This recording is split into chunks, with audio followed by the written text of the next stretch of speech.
Ladies, gentlemen, and everyone in that wonderful technical arrangement in between, welcome to tonight's coverage of the Titan Esports Vanquisher League. I am One Too Pretty, and there with the beautiful golden hair is my co-producer today, Golden Gad, otherwise known as GG. How you feel today, Golden?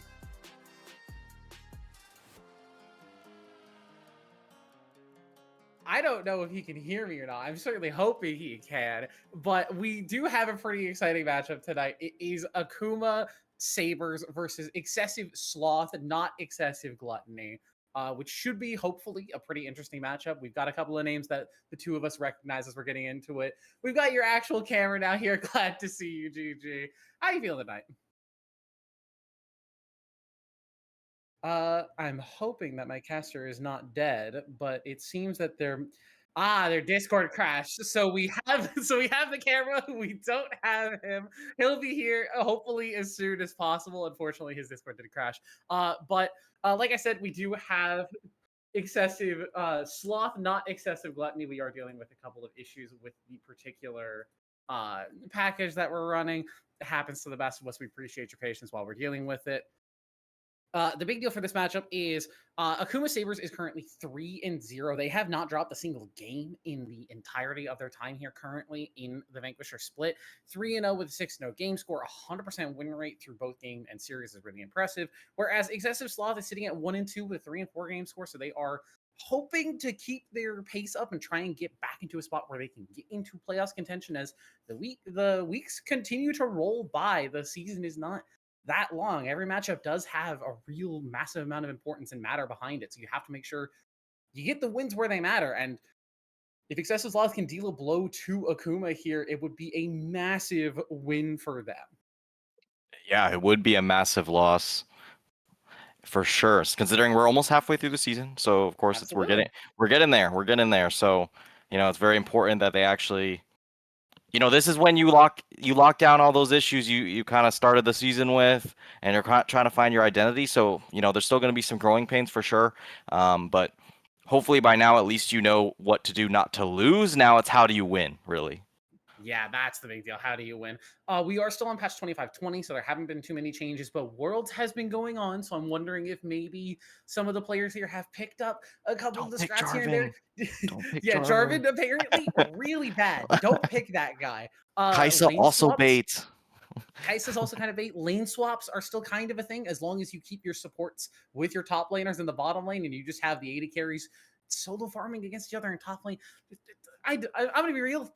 I don't get it. I don't understand that one. I thought the whole point of the support was to keep the AD carry safe, but now we can't have them sitting with the AD carry. What's the point of the swap? Then? So What are we doing? yeah, the whole point is to basically funnel XP into the Draven, slash Vayne, slash whatever laner, and escape a laning phase. So the main use case so far for that 2v2 swap is usually when you're seeing yourself into a Caitlyn plus a range support, you're gonna end up swapping over to the other side to be able to dodge the 2v2.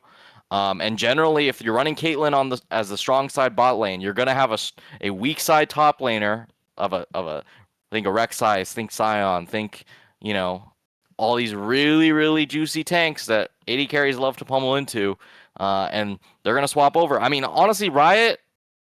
They've got bigger problems on their hands. I don't know how they'd ever fix this issue because it's not like previous lane swaps where like people are moving around. No, people are just swapping what lane they're playing in. And like unless you do the thing that Kadril joked about in a clip where you literally have a wall for each player, like you cannot leave this segment of the map pre 4 minutes. No roaming. No cheese plays. Yep, none of that. You just go to your lane, you farm, and call it a day.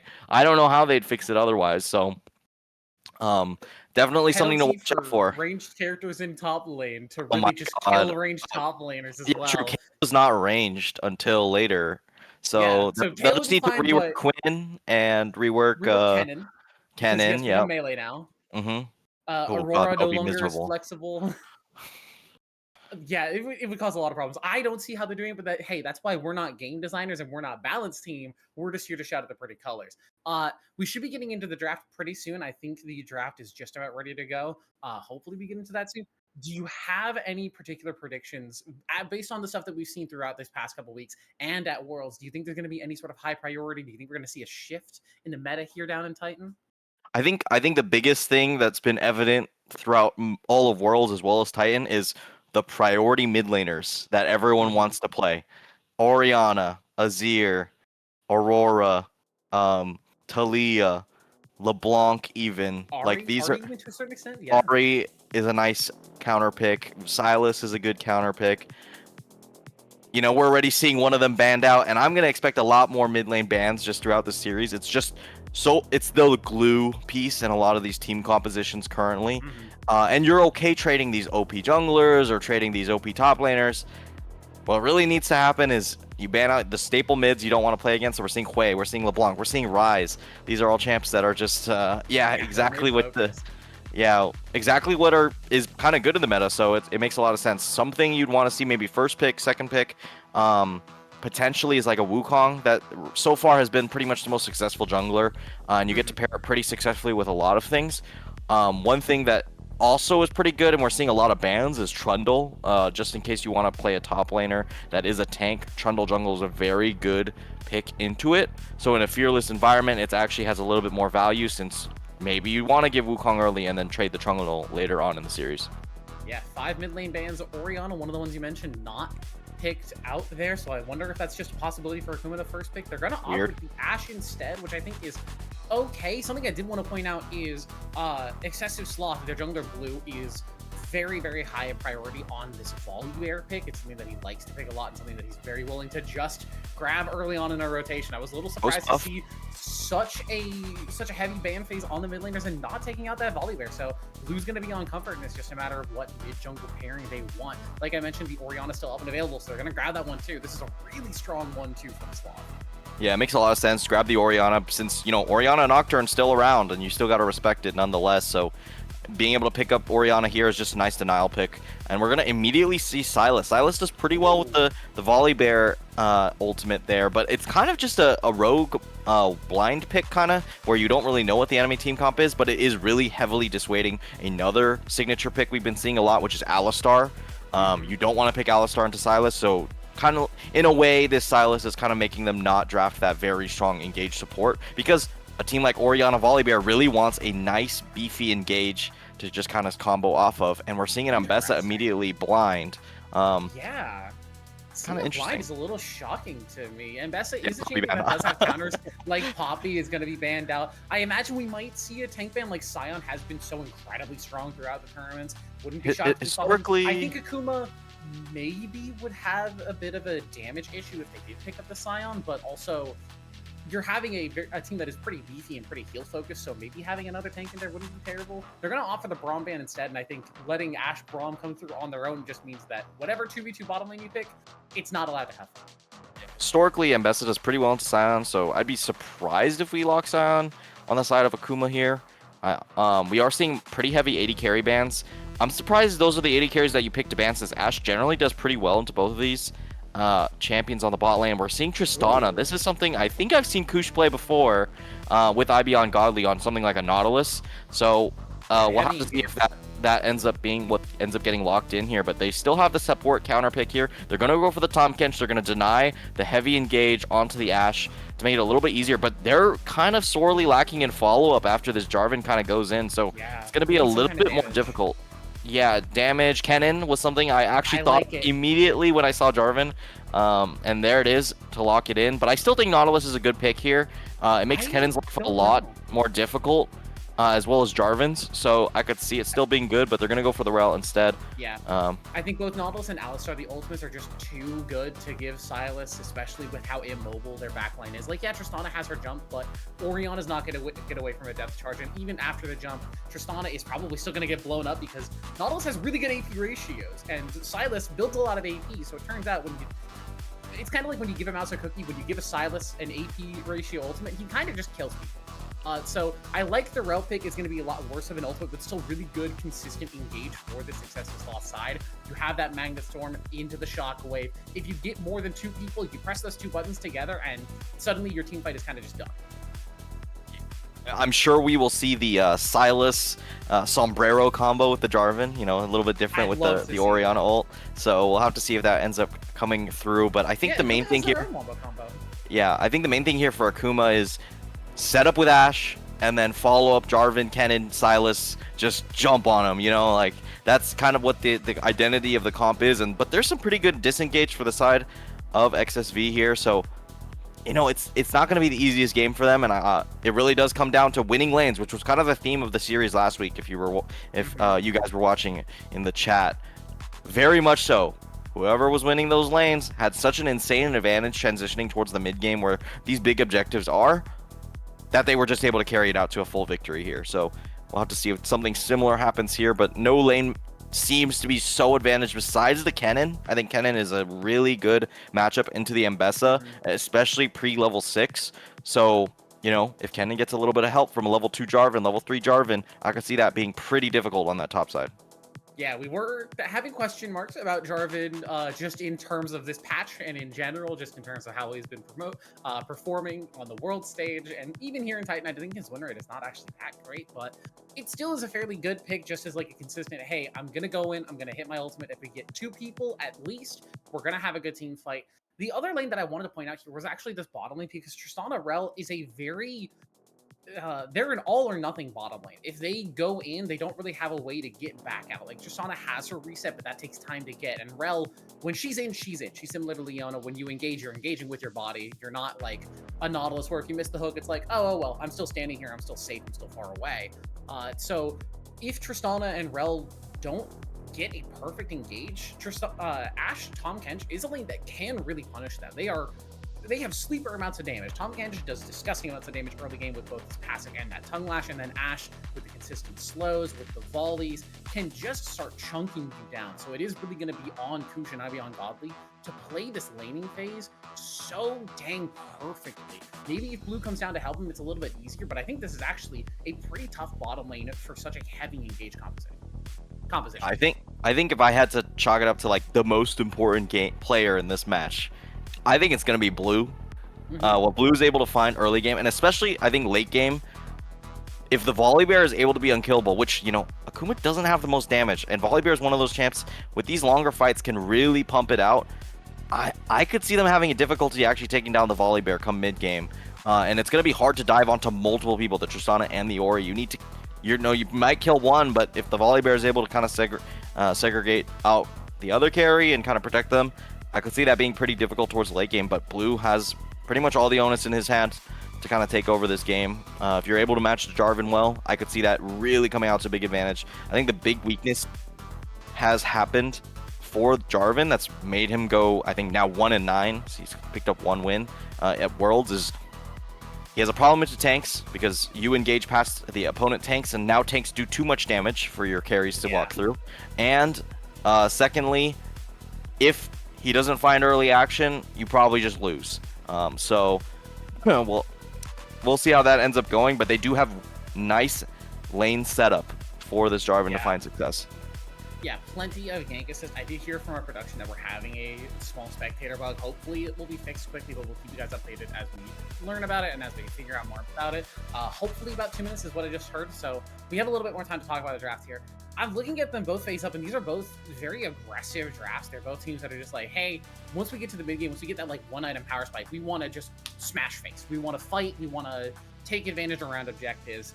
And I think for both of these teams, that wombo combo really is the big key piece of that. You have the Rel Orianna, you even have Volibear as a ball delivery, and Vessa with her public execution. And then for Akuma, you have Jarvan Kennen just as that big wombo combo. And honestly, any ultimate that Silas takes outside of a Tristana ultimate is going to help with that. It's going to assist in one way or another. So it's just a matter of who gets the better positioning, who's going to pull the trigger first, and who's going to get that better piece of the wombo combo, or better yet, who's going to find that isolated pick before the fight happens that gives them the advantage to let them get their wombo combo off. It's always scary to be playing into an Ashe. I can't lie. Like, just being able to click R, and I mean, if you don't have flash, that's basically instant death. I'm hoping to see cleanse on this Tristana. Yeah, I think cleanse for Kush is almost a necessity given that you're looking at Kennen, Tahm Kench, and Ashe. Like, Ashe on his own is already like, yeah, I'm already thinking about taking cleanse, but you have Tahm Kench stun, you have Kennen stun, and if you aren't getting away from either of those, you're probably just dead. I think also it's nice that Rel is a champion that generally is okay just going Mikhail's, like first or second, so could help, but honestly, it's not the best besides the Ashe that you're going to be cleansing, so unless you're willing to sacrifice one item slot to basically, okay, every time Ashe arrows up, I'll have Mikhail's.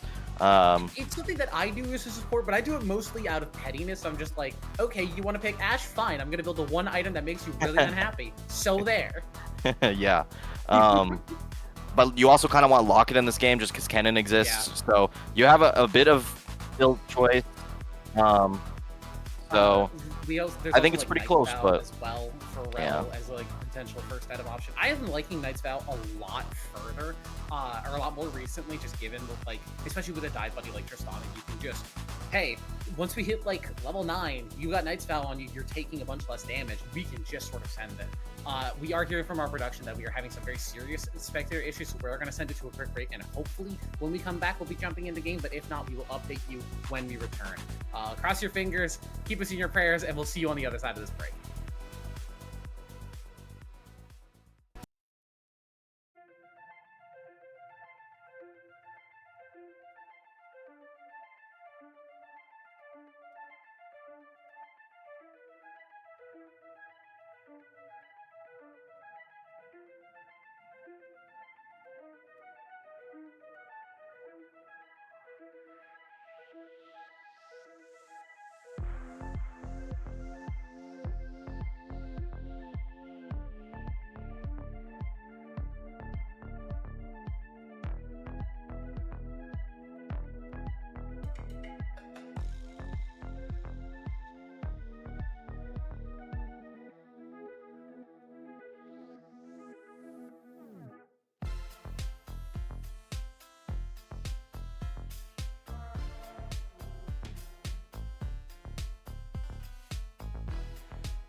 You do like do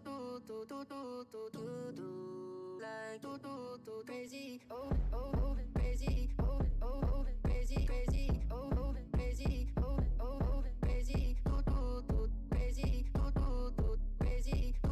Do crazy crazy.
Welcome back, everybody. Unfortunately, we do have bad news.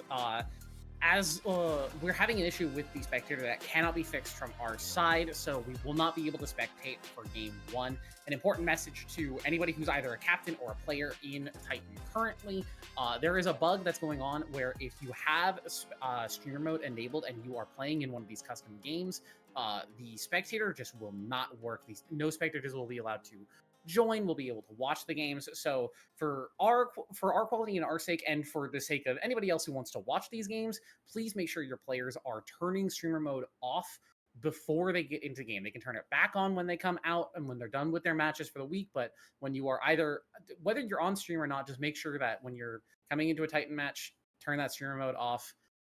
It should be fine at that point, but just make sure that this message is being relayed. It should be fixed, hopefully in the near future, but until we have confirmation of it being fixed, we would prefer it if it's easier to just have the streamer mode turned off. So we will come back to you guys when we get back for game number 2, but unfortunately, we're just not going to have any footage for game number 1. We apologize for the inconvenience, and hopefully game 2 will bring us as much, if not more, excitement than game 1 would have. We'll see you then.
We are back, everybody. You are seeing that correctly. We did get results for the game at the very least. Unfortunately, unfortunately, we didn't get to see the game itself. We at least know who won. It was Akuma on the winning side, and you can see Hole up there on the top side, putting in some work on that cannon at the very least. And unfortunately, we didn't get to see it happen, but we can assume at the very least that the Wombo combo was working for them.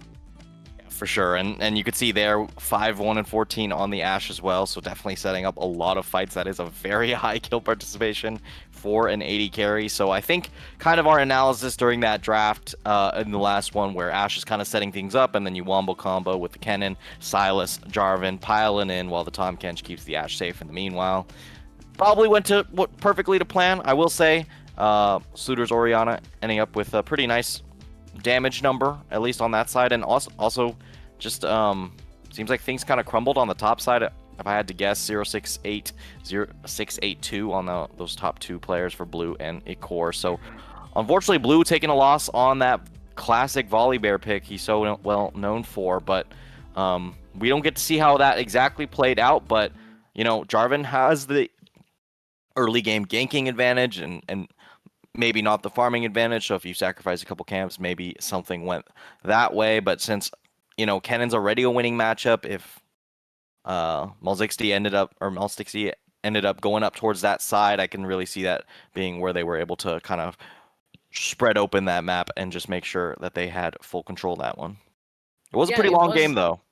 Yeah, it was a long one. I think we heard that it was a 40-plus minute match, which would have been great to watch, but unfortunately we didn't get to see it. I do want to say, I did point out that the bottom lane matchup most likely would have been in favor of Rathu and Palace. Just the Ashe Tahm Kench, if you don't engage on them perfectly, it's such a difficult lane to get away from, because you get tagged by one slow, you're getting hit by another, and if you get hit by multiple slows, that Tahm Kench knockup is coming through. Tahm does a ton of damage in the early game, so it's a really struggle bottom lane if you were playing hard engage into it. Unfortunately, we didn't see a Mikhails from Ivy on Godly either. We did see the cleanse from Kush, so we have that at the very least, but no Mikhails means whoever Ashe arrow hits, if it's not Ivy on Godly, they're probably just going to die. Even if it is Ivy on Godly, honestly. Yeah. I think they were put in a tough position. You know, you're picking R5 and you don't really have nice solid engage. So unless you want to index fully into this like brawly style where you don't have easy clean engage, you're kind of just going to have to take the L on the laning phase there, because the Ashe Tahm Kench is such a safe lane pairing.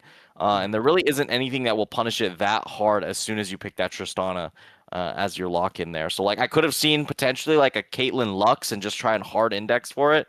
But then, you know, who knows what would have ended up happening in the support position. You could see stuff like Blitzcrank at that point, and that gets a little bit scary for them. So I think it was a pretty tough position to be in draft for that one. But, you know, maybe they could have eked out a better advantage somewhere else on the map.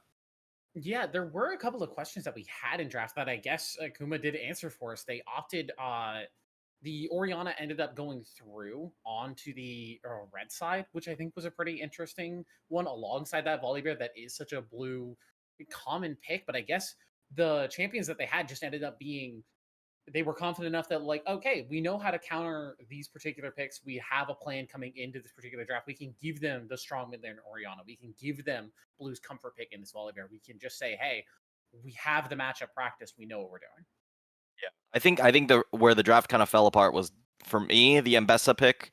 I think blinding Mbessa is just not safe enough currently in the Oh meta yeah. to actually be able to just execute on that. There are safer top lane picks to actually be playing, but they locked in that champion very early on, and you kind of afforded the red side counter pick all over to the side of um, Akuma, of course, and they punished appropriately with the cannon.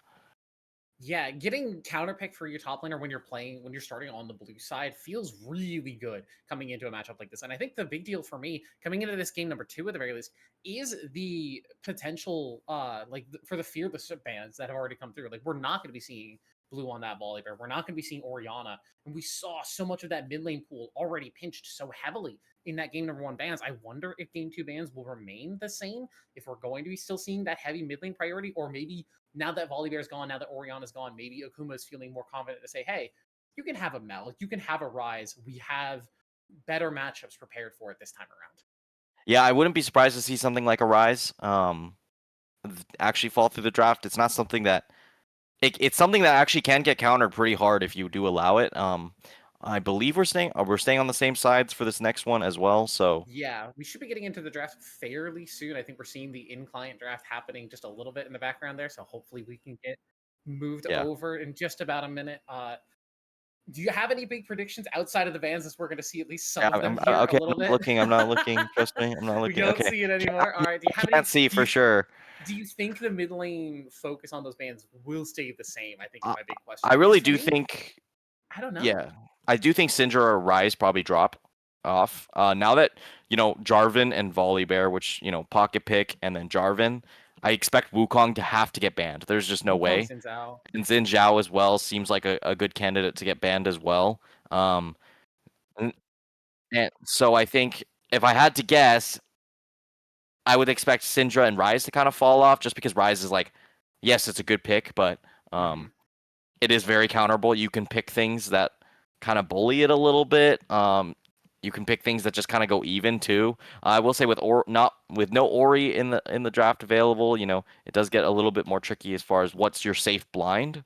Rise is Hmm. generally pretty safe, but if you have someone who's good at Cassiopeia or potentially Anivia, I know that's a weird pick, but it's good into Yeah, Rise. but Um, it's been good. We've seen it be good. G2 Caps pulling it off, yeah, making it look very good in Worlds. And I think similarly like Syndra would be another one that I would say is normally a pretty safe blind pick. But if you have someone who's good at it's gone now, but Silas or even like something like an Akali or an Azir that can call make yeah. Syndra's life very, very difficult. So you have potential blinds pick mid laners, but they are a lot less safe now that the standard Oriana is gone. Like you can go to Talia, but Talia has counters. It's just you have to kind of pick your poison. Yeah, I will say one thing that kind of ringed in my head, it's a very obvious tell for me for when a team picks an AD carry like Ashe first that their mid laner really wants counter pick. Hmm. So I'm just gonna say it. If they just wanted to guarantee that they don't get counter pick, you just save your mid lane for R5. And yeah, you're gonna attract a lot of bans. But if someone's playstyle really caters towards I want a winning matchup just to be able to chill in lane so we can get to that late game further on, I mean, that's something that you could definitely kind of dissect there, but that is a risky thing to be going for. It really depends on how deep your own pockets are for Sluter here, if you are actually Yeah. going to be able to get that. Another thing, I think we probably will see Sion. I have to assume, he's kind of Yeah, like missing. he's been too good. Yeah, he's too good. And if you're not going to pick Sion, I mean, there kind of aren't too many premium top laners you're going to want. Things like Poppy are pretty solid. We've been seeing He's Set been a good available, yeah. lot. I don't Um, know how I feel about all the sets we've been seeing. It's been really exciting to watch because it's he's been always, winning though every he's been time. good. He's a great spectator champion, but he doesn't always feel great when he's not feasting, like he's not getting Yeah, so far ahead as we've seen him get. in games. So we'll have to see what these actually end up being as we're going to get into the draft here for game number 2. Sides are staying the same, so Akuma still has blue side and Excessive still has red. We did see Excessive first pick that Oriana Volley Bear on that 1-2 rotation on red side, so I wonder if we're going to see, at the very least, something similar where they're going to early rotate a mid laner, especially given that it looks like the mid lane bans are staying relatively the same. Yeah, I think it would make a lot of sense to go Azir if you're going for that red side 1-2. It's the safe mid laner if you are going to pick it early on in the draft. We are seeing Ryze get banned yet again, so not going to be let go here. So far. Yeah, Pantheon. This one ends up being, what was that third? It was Mel was the third ban here. Yeah, Mel and then Syndra on the other side. It'll be pretty interesting. I mean, locked bans are always something that's kind of fascinating to me. Because you have different allegiances that you can give. Trundle is still up, so that does kind of dissuade the We have a ban shift. Sion a little bit. Yeah, Urgot getting banned as well means that maybe XSV is thinking, oh, I don't think you guys are gonna pick Sion here, so let's just ban one of the counters that does pretty well into it. And Syndra instead. So they're going to First grab pick that mid Syndra. laner that was allowed through, which means I think Excessive has to have a plan in mind for this Syndra pick. If they're going to ban it away game 1 and pick it in game 2, this is almost a dare to. yeah, Akali, I knew it. You're going to pick it, and Sluter is going to grab that Akali, which I mentioned earlier. This is the counter pick. This is the one that you grab into the Syndra as like a, hey, I'm going to bully you out of lane. Make it life very difficult for you. And for blue, just gonna opt for that Xin Zhao. So again, just looking for strongest champion available. Sion's still up and available. I can imagine just a 1-2 here of Sion Trundle being so incredibly strong for this top side because Trundle has a good matchup into Xin Zhao, can duel him early on into the game, and Trundle does really well into the Sion. So if you can grab that pick yourself, you can deny that Sion counter pick. Oh, we see the Trundle. Are we gonna see the Sion as well? Do I go 3 for 3? I really hate picking Trundle and Sion, but I get the idea. It's something that just prevents it from being counterpicked at all, but it does make it a little bit low damage and low CC on that top side, so you really need a hard engaged support. So that pool will get pinched really hard. We're seeing Gwen, which was kind of a classic counterpick previously, but this is post, like 4 nerfs Gwen. It is actually much more difficult to cut through this Sion, and if anything, Sion is doing more damage to the Gwen in these trades at this point, which has made it a little bit unfavorable. Yeah, definitely a high damage AD carry, definitely an engaged support on both of these sides. They need something to set up these compositions well, and they're banning AD carries. I don't know how I feel about it. I'm thinking there's going to be, I was going to say Lucian, Corki? maybe a Jinx, Corki, Kog'Maw. I'm thinking a hyper carry here for Akuma because you have these meatball frontliners. You have the Trundle Sion who can allow a reset champion like Jinx or even just a standstill and hit champion like Kog'Maw to thrive so well. There's not, as much as there is dive on Excessive Sloth, you have the Akali and Xin Zhao who will make life difficult. You have your frontliners. You have those tanks who are going to make it much easier for you to actually play the game, as Kusha's going to lock in that Caitlyn, which means I think the Jinx is slightly weaker, but it's still pickable at the very least, especially if you want to pair it with something like Braum, Lulu, Melia, one of these more defensive picks. You lose out on engage, but you have the possibility for just allowing Jinx to 1v9 a game. I think it might just be Braum here, and you're just going to play this whole death ball comp and try and play it out, because if Caitlyn Lux comes down here and you don't have the Braum, it's going to be pretty difficult to actually play it out. So, now it's in a scenario, I think we're going to maybe see a Karma or something like that, if I had to guess. Okay, Rakan, they're just going to go for the engage. They want to go for the team fighting. They're not going to go indexed fully into that laning phase. So, Death Ball. Yeah, This is Excessive Sloth wants to dive onto this Jinx, and Akuma wants to keep their Jinx safe. Again, they have Trundle, Sion, Braum in the front line. Even Syndra is a great peeling mid laner. That Scatter the Weak can put in so much work to keep the Xin Zhao, Akali, the Rakan, whoever's getting that primary jump in, just keeping them off and giving Jinx that extra second and a half to reposition to get into a better spot. Life should be, I'm going to say should be easy for the Akuma side, but it's just going to be a matter of executing, because if you are not perfect on your disengage, Excessive Sloth is going to eat you alive. Yeah, I think it's going to come down a lot to how strong Sluter can get. Sluter's the one person that could probably cut through the Jinx with all this extra support on top of her. So I could see that being a very pivotal position as well. Xin Zhao is someone that can kind of tear up I think this game we'll see a lot of split fights, since people are going to be diving past some carries, and Xin Zhao most likely will be stuck behind, doing the Yeah. dirty work with the Caitlyn in the back line. So, depending on how strong Blue can get, that also is a pretty big determining factor, which is something, we mentioned last time. Blue is one of those key players on this side and has picked another champion where you kind of just need to pop off if you're going to make it happen. Yeah, and we are here on the Rift. It's game number 2. It's Akuma Sabers and Excessive Sloth. We're actually on the Rift this time, which always feels great. Oh, great.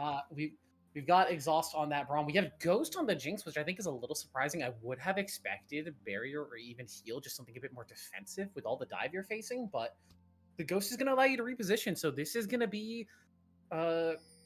it's going to be positioning heavy for Rathiu. You're going to have to play on a knife's edge and kind of out of your mind if you're going to survive in this game. Yeah, and another thing to note is, of course, Akuma, they are playing Death Ball, so they're kind of just playing this kind of disengaged style with the Scion and the Braum, of course. But their main engage, if they actually want to pick anyone off, is going to be on Marzion there in the mid lane for the Syndra. So it's going to be pretty interesting to see if they're actually able to lock anything down. Nice deep ward here for Ibeon Gali, able to get the vision that the Trundle is not going to be starting on this bot side, so should give a lot of space for Icor to actually be able to kind of bully the Scion early on when Gwen does have a little bit of an advantage, but then it's going to slowly fall off for a bit until that 2-item Gwen power spike hits. Yeah, just the Riftmaker and Nashers, I think, is what people are still doing nowadays. I'd have to keep my eye on what exactly Icor ends up opting for. The other thing I wanted to point out is Sluter did go for the Ignite on this Akali, a very aggressive pick. Normally, even like with how aggressive Akali plays in lane, you see her taking teleport because you don't want to get shoved out of lane early and end up missing a couple minions worth up to a wave of experience to your tower. So I think for Sluter, early game is going to be so pivotal, just making sure that you can trade positively versus Marzion and hopefully get a kill for yourself, because that's the whole point behind this Ignite. Yeah, so, I mean, as I said, it's just very important Sluter gets ahead, so I could see the angle for the Ignite, but it will make the late game a little bit more difficult. But, I mean, look at Excessive's comp. They are not going for late game. They are going to try and end this game fast. Their only insurance policy for later is Gwen, so really, they just have to get the ball rolling and just kind of snowball into every single Drake, I'd hope, with this Caitlyn and this Rakan, but it's not as simple as it seems, since Braum's quite strong when it comes to laning phase. Yeah, I did also want to point out the difference between Game 1 draft and Game 2 draft here for Akuma, whereas in Game 1 you had Holefiller on the Kennen, much more of a carry-oriented top laner, versus the Ambessa, which is much more of like a I'm gonna out lane bully the lane bully and like shut you down before you're able to play. Unfortunately, we didn't get to see it, but we did get to see the result, which was the whole Fiddler getting very far ahead. And it's nice to see that he can, for lack of a better term, fill the hole in the draft of like, hey, we need a tank in the top side this time. You're not going to be the carry, but you're still going to be vital to what we have to do. Yeah, we're seeing a little bit of a skirmish here. No. Yeah, trap lanes onto Rathiu, plenty of damage. The Sun's going to come through onto Krush. Exhaust a little bit late. Rathiu will get some trades back with the Rockets, but a pretty hefty loss for the Akuma bottom side. Yeah, pretty crucial dodge out on the Caitlyn Q there. That would have been a really big chunk and probably would have forced Rathiu to just kind of surrender the lane for quite a bit until jungler comes help. Blue now going to grab up this scuttle. Immediately, Melstixie has an idea. Blue now going to scope out on this jungle. Maybe they could find a catch here, but no, they're going to opt out for it. And just going to go back to normal lanes here. It's actually going to be double crap here for Blue. That's pretty solid of a start for the Xin Zhao. Yeah, and this is what Xin Zhao does. He's a very early game lane bully, and I think Malstixie probably had an opportunity to look for a trade, but the problem was you have first rotate both on top and on mid for Blue, so it's really difficult for the Trundle to walk in there without being like, hey, the Akali's going to walk towards me, and then the Gwen as well. So if you're fighting for that top side scuttle, you're not going to be much luck. And as Blue rotated down to the bottom side, Akuma's bottom lane also started losing pressure. Just a rough spot for the jungler to be in, but it's not a you're out of the game like it used to be way back in the day where it was first scuttle was do or die for the jungler, thankfully. This is just an interesting game because just a huge gold lead already going for the side of Excessive. I mean, 15 CS up in the top lane, 15 CS up in mid as well. That is not something you ever see as a Kali, so something must be going direly wrong, but I think it has to do with the jungle pressure that Blue had for quite a while, just zoning off Syndra off of some of these minions. Because the worst thing Marzian could do is die, of course, so better to just sacrifice some of that CS. But it has resulted in just 3 winning lanes, and we talked about how dominant 3 winning lanes has felt for all the teams here in Vanquisher, but you know, coming out to a good start like this, you'd expect them to be able to translate it on into the later game, but you know, as we saw last game, 40+ minute game means that Akuma probably has some sort of staying power that we're going to have to witness in this one. Yeah, I think the big deal is very often in terms of pro play, you look at scaling comps and you see the advantages they get later in the game, and you're like, oh, okay. As long as they survive, they'll get there eventually. You have to be worried with these super hyper aggressive pressure style compositions, because if you make too many mistakes in the early game, yeah, you scale. Yeah, if you have the time, eventually you can get to a point where you can outscale the enemy team, get to a better advantage spot, but you have to give yourself the opportunity to get there. If you are losing this much in the early game and you don't have, like you were saying, any sort of winning lane to play through, or even any like even lane to play through, you don't often give yourself much of an opportunity to actually get to that late game. And as you can see, Excessive Sloth up near 1,000 gold. They've got First Dragon. They got Double Scuttle in the jungler. Malstixi is just kind of looking for anything to do at this point in the game. No camps are up. Nowhere for him to farm. The lanes are not incredibly gankable right now. It's just a rough life for a jungler. Yeah, looking top lane though. Ikor. Yeah, Ikor is going to get hit by that unstoppable force. Bullfiller tries to get the charge, but Ikor has the flash, has the dash, the skip and slash all the way out. The gank will not end up finding its target. Maybe if Mal60's level 6, they can get something done, but Ikor survives just losing the flash. Yeah, Blue's going to come in time just to be able to help push out this wave on the top side. Now they're going to go for an invade as well. Pinging out that blue buff, as you can see. Blue is going to get spotted, I think, on the way in. So if Malstixi is able to move, Hole Filler, and maybe even Marzian, they could maybe so potentially low. find Blue. They have to be so careful with this. Blue is going to start up the blue buff, but I think now seeing the level Scion walk through, Blue is just going to give it up, and Malstixi will be escorted over to their own buff and gifted that by Hole. Yeah, and also makes, you know, Ikor have a very easy time here to just clear out this next wave as well and get a really nice teleport here with that teleport advantage over Hole Filler. So it's going to be pretty solid. And, you know, the mana pool for Scion is something you have to be concerned about early on. So definitely something that Ikor could take advantage of going forward. Yeah, life is not going to get much easier for the Scion in this matchup. We mentioned that Scion ends up doing a little bit more damage than Gwen, especially after a lot of the nerfs that she's focused. But this early game part, when Gwen starts to get close to that 1 item power spike and even like just past that 1 item, life is so difficult for the Scion because you don't have 1,000 stacks on that W passive. You don't have all that extra HP to help you sustain through all the damage that the Gwen is doing. Is she's rapidly approaching that Nashor's Tooth, and once that first item is completed. Ooh, patience rotation towards the grubs right now. There's a Braum there as well on top of the grubs with the Trundle.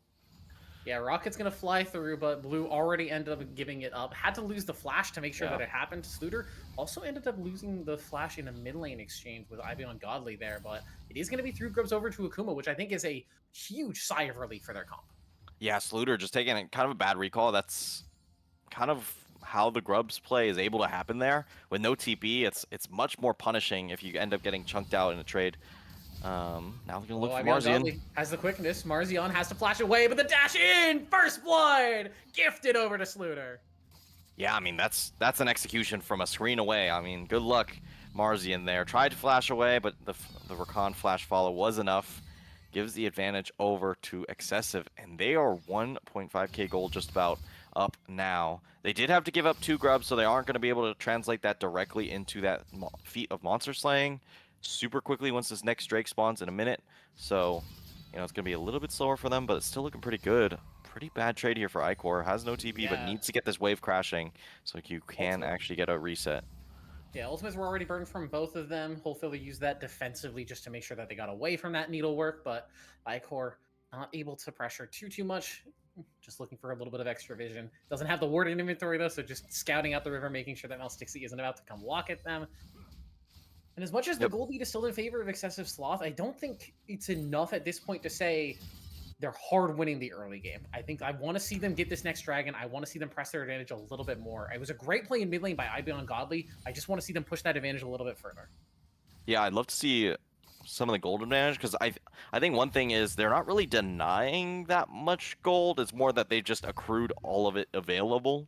There hasn't really been any attempts at a dive or anything to really zone off anyone besides the unfortunate few times Marzian has had to take that fall, but that is a kind of tricky matchup for the side of Sluter, so it makes a lot of sense to index a little bit more towards him. But I will say Caitlyn also able to grab up 3 plates is definitely not something to be scoffed at, so 3 plates it's looking and a 20 good. CS lead. Oof. Yeah. I mean, these are what you pick these lanes for. They are picked to be aggressive in your face and winning advantages. I think the biggest one that is kind of shocking to both of us is this mid lane advantage. A 20 CS lead for the Akali. Surge. Even like before that solo kill, has the Star Surge already just around 10 minutes. That's a great first item spike, and it means that the second dragon will go over to Excessive Sloth, and they're feeling much better about this game 2 than they were about game 1. Yeah, I talked about stacking Drakes, and they're hitting them, so able to grab up 2 really early on here in this one is a very good sign. Gonna try for a steal attempt. No, does not want to commit a rocket. Oh, Rocket! Oh, Ooh, down to 20 HP. Blue is gonna grab it just in am time. I crazy, or did that just do a stupid amount of damage? That was like 600. I think Blue used the smite at the same time, which made it look a little bit closer than it actually was. Yeah, I don't know. I've been seeing Jinx rockets do a kind of absurd amount of damage to buffs or kind of monster camps. So I'm not sure if it got a buff at some point, but I would not be surprised. Oh no, Rathu, gotta be careful here. Yeah, no have to idea. be careful. They know that Blue was on the bottom side of that, but they may have expected him to back off. Stops that Crescent Guard, but Rathu just uses the Ghost in the Flash, ends up getting the heck out of dodge, and now potential dive on the top side as well as Icor, actually maybe not even a dive, maybe just taking it to the face of Hole Filler, as now 60 now has to deal with Sluter, this fed Akali. Icor and Hole Filler trading, one more snip, Icor's gonna finish it off, and Hole Filler needs to try and chase down the Gwen, but she's got the skip and slash, nothing doing for the Scion. Excessive Sloth continue to advance their lead. Yeah, this is looking good. They were able to get, Rathu's Flash and Ghost there. So that's also really good for setting up future plays potentially, especially with how low this turret is. If you just index your jungler for, just a second or two, you should be able to grab up that tower, no problem. We are seeing a lane swap here. Rathu is done getting bullied by the Caitlyn, so gonna go towards that mid lane now, and it's now Syndra's problem, but Syndra should be much more apt at doing so. But here we see a replay here of what happened on that bot side. Rathu just walked up too far forward, did not know Blue was in that bush, and gets engaged on. So has to burn that flash, and barely Palace is able to survive the very end there. So pretty solid. Yeah, a good gank and a good use of vision advantage there, I think, especially for Blue. And this is good to see after the result of game 1 at the very least, where you're playing Volibear, an early aggressive jungler, a champion that you feel pretty comfortable about, ends up just not working out in your favor. So you have to kind of bounce back in game number 2. Like, okay, we're still picking an aggressive jungler, and this time I have winning laners. I have lanes I can play through, especially this bottom lane where we've seen Blue now appear more than once, and just make life kind of difficult for Rathu, who's already kind of struggling in this bottom lane matchup. It hasn't been easy, but that is the Caitlyn nature, and correct call here from Excessive to just go for the Rakan. Assume that the Caitlyn can take down, well, not take down, but at least neutralize a Jinx Braum 2v1 if anything happens. So, now they just have the advantage of having this engaged support in a scenario where maybe it's better to just guarantee you win that lane with a ranged support. So getting away with a little bit of greedy drafting is definitely something to be excited about. Yeah, and Kush looking very comfortable in this Caitlyn as well. With that Yuntal finished up, already has the tier 2 boots. Plates fall off, but already have gotten so much of an advantage from the plates that you did take, so you're not feeling bad about the spot of the game that you're in. Hole Filler does have that first item completed, so now the double AP solo laners might be having a little bit more trouble dealing with this Scion, but until we see that second item come through, I feel like the Scion is still definitely a target that they can take.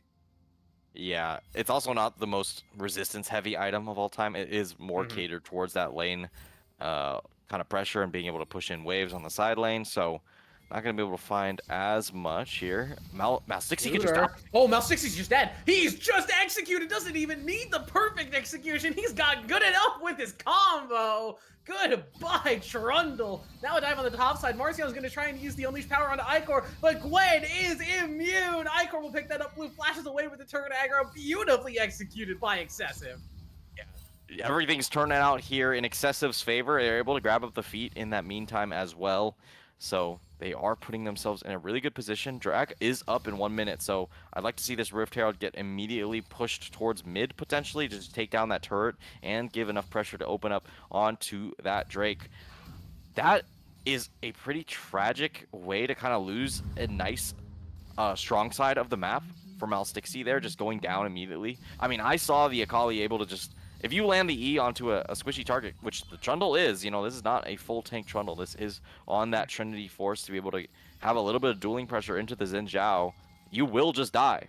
And they're getting rewarded greatly for that effort. Gwen TPing towards the bot side. They are going towards this Drake. They want to make sure they have a good foothold in this game. So they should have a very good time going towards that late game. Yeah, and I think this is the kind of disaster point for Akuma when you're looking at that draft where you're like, hey, we've got scaling, we've got time, we just need to play it slow. We need to make sure that we're not giving up too many advantages. Give the Jinx time to get her like your 2.5, 3 item spike. Get to that point in the late game where we can protect her, where she's really strong. It's hard to get to that point if your team doesn't let you get there. Is Sluter potentially in a bit of trouble, but has that shuriken flip, gets over the wall, is just fine. Again, this is the disaster point for Akuma, where even if you get to the late point in the game, how do you get there? Sluter, again, is the target of the pressure here, but Mal60, you gotta be careful. Sluter has the perfect execute again, and you can't just die, even with friends around, but with those friends, Sluter doesn't want to risk it, so it is just going to be the top lane turret given over to Marzion and Akuma. Yeah, good control there. You don't want to be playing a little too high fee when you are on that weak side, so just going to give the respect that Akuma deserves, and they're going to get that next Drake as well. So very solid position here for Excessive. I mean, with Chemtech Soul as well, that makes these death ball comps a lot harder at core. Ooh, whole filler, very low. Icor survives that last turret shot with a sliver of HP. Both flashes extended. Rocket shut down from downtown. What a snipe from Rathu. Wow, that is bullseye on the forehead of Icor. That's going to give a little bit of gold over to that Jinx, which has been just struggling throughout this one. So, you know, every little bit of gold does matter. So definitely good to see Rathu able to pick that one up. But that is not an easy ultimate to hit. So Yeah, big especially respects from there. That distance, trying to judge exactly how far the Gwen is moving with the upgraded boots, with the dashes. We'll get a replay to see what exactly happened on the rocket and how perfectly aimed this was. What a snipe from Rathu. Hey, locked in, hits the ultimate button. Between the upright. Perfect. Wow. Right there. And now, you know, that... Okay, to be honest, it looks cool, but it doesn't really change the state of the game too much. Yeah, just, not at this you know, point. a nice... It's gold in the Jinx's pocket. Yep. That's the good thing. A little bit of a payday here for the Jinx, but nothing too crazy. Lane, you know, I do like how much defensive vision Akuma has on the bot side, especially, so they at least have the safety for the Scion now. They are kind of battling Ibeon Godly here for the top side, since they do want control to be able to push out on this top wave, since Gwen is indexed towards bot lane. So it's going to be pretty interesting to see if Akuma doesn't get picked. You know, I think Excessive really wants it here. Yeah, Icor wants to take this trade with Hole Filler. Nice use of that Hallowed Mist, and yeah, you can see how much of a chunk that Hole Filler is going to continue to take. That true damage from the Snip really just does a ton of work into the health bar from the Scion. He'll get tanky eventually, and eventually he'll have enough health that he can just kind of shrug it off, but he's not at that point yet. He's still fairly vulnerable. An item and a half only versus the item and a half from Icor. Sluter, has found Marzion out of position inside his own jungle. No friends around. Sluter's now on a killing spree. Now potential engage on the bottom side of the map here. Nice engage from Ibeon Godly. Has that quickness to get everybody charmed up. And Sluter's on the backline looking for a potential execute in, but he doesn't have the ultimate. It's going to be Ibeon Godly as the target, and Palace actually finds the kill. Icor trying to get the snip in. 1,000 Needles finally comes through, and they'll take out Whole Filler, but it ends up being a 2-for-1 overall. Everybody else from Excessive just forced to back off, and I think better than Akuma could have expected out of a play like that. Caitlyn damage is actually kind of surprisingly low there. I think hasn't gone back for the Infinity Edge just yet, so slightly lower than expected, which really gave a bit of a window here. Wow. Nice pillar deny there. I Whew. forgot that Trundle does that. I was genuinely unaware that Trundle even could do that. I was like, oh, there's no bard. The charge is going to come through. Still fine for excessive. But yeah, denying the charge from that Rift Herald is so big, especially on that mid tier too. It's such an important turret to keep up for your team, to give you access to your own jungle and safety in your own jungle, which, as we saw with Marzion, desperately looking for in a game like this. Yeah, just getting caught out. I mean, what? I wouldn't think there's an Akali in my jungle like that, to be honest. But you know, that's just the way the game is panning out. Sluter able to kind of sacrifice some side wave pressure just to be able to make sure he's with the team. As I said, very key player. Akali being able to pick out a Jinx, a Syndra in the backline during these death ball moments. It's going to be pretty important. Otacon is now up on the top side. Vision's a little bit scarce here for Akuma, so they're going to make a good attempt here to at least walk forward. Every ward is slightly more annoying because Ibeon Godly is on that, what's it called? I don't remember the name of it, but I know it gives wards inside the enemy jungle. Yeah, with 1 4 HP health, extra. And as a support player, especially one who plays Pyke and likes Umbral Glaive, nightmare rune for me. It makes me, I have to auto award twice instead of once. Way. Ugh, Yeah, just wait for Jin to go struggle. see a ward. It's just misery. Control ward, and you're playing Jin. It's like, oh god, it has 5 life. 5 health. Right? I didn't even think 5 was a real number. I don't even know how to count to 4. Yep, every time. I will say Jinx has closed the CS lead a little bit. You know, it's still 20 up. The fact that it's still 20 at this point in the game and Caitlyn hasn't been able to advance it any further is a really big deal, especially because she's so close to that Infinity Edge completion. And one stray rocket catches somebody with a crit, they're going to lose a good chunk of their HP. Well, 60 is going to lose a chunk of their HP thanks to the Akali, but Jinx gets one reset and the game can still turn for Akuma. Excessive Sloth still has to play this so smart. They've got a 4,000 gold lead. They're sitting on Soul Point. Soul Dragon has spawned. And it doesn't look like Akuma's even going to question any sort of a contest. They're saying Chemtech Soul, we're not worried about it. We're going to play for Elder instead. We're going to maybe even play for Otacon, but they're not up on the top side. So this is just a free Soul Dragon for Excessive Sloth. Yeah, I like that for Akuma. I mean, you can't be fighting before your Jinx gets IE in this scenario, and Akuma's gonna, or Excessive's gonna make it as hard as possible for them before this Jinx is actually able to grab that item. Now, Recalled has the item. There could be a potential contest here with Hole Filler backing. It could just be a free Otacon. Contest this. If you give up the Soul Dragon on its own, that's okay. You have to contest the Otacon. Hole Filler, though, does have to move bottom lane because Icor is just split pushing away. This bottom lane turret is just gone, and the Otacon already started, so something has to be done here for either side.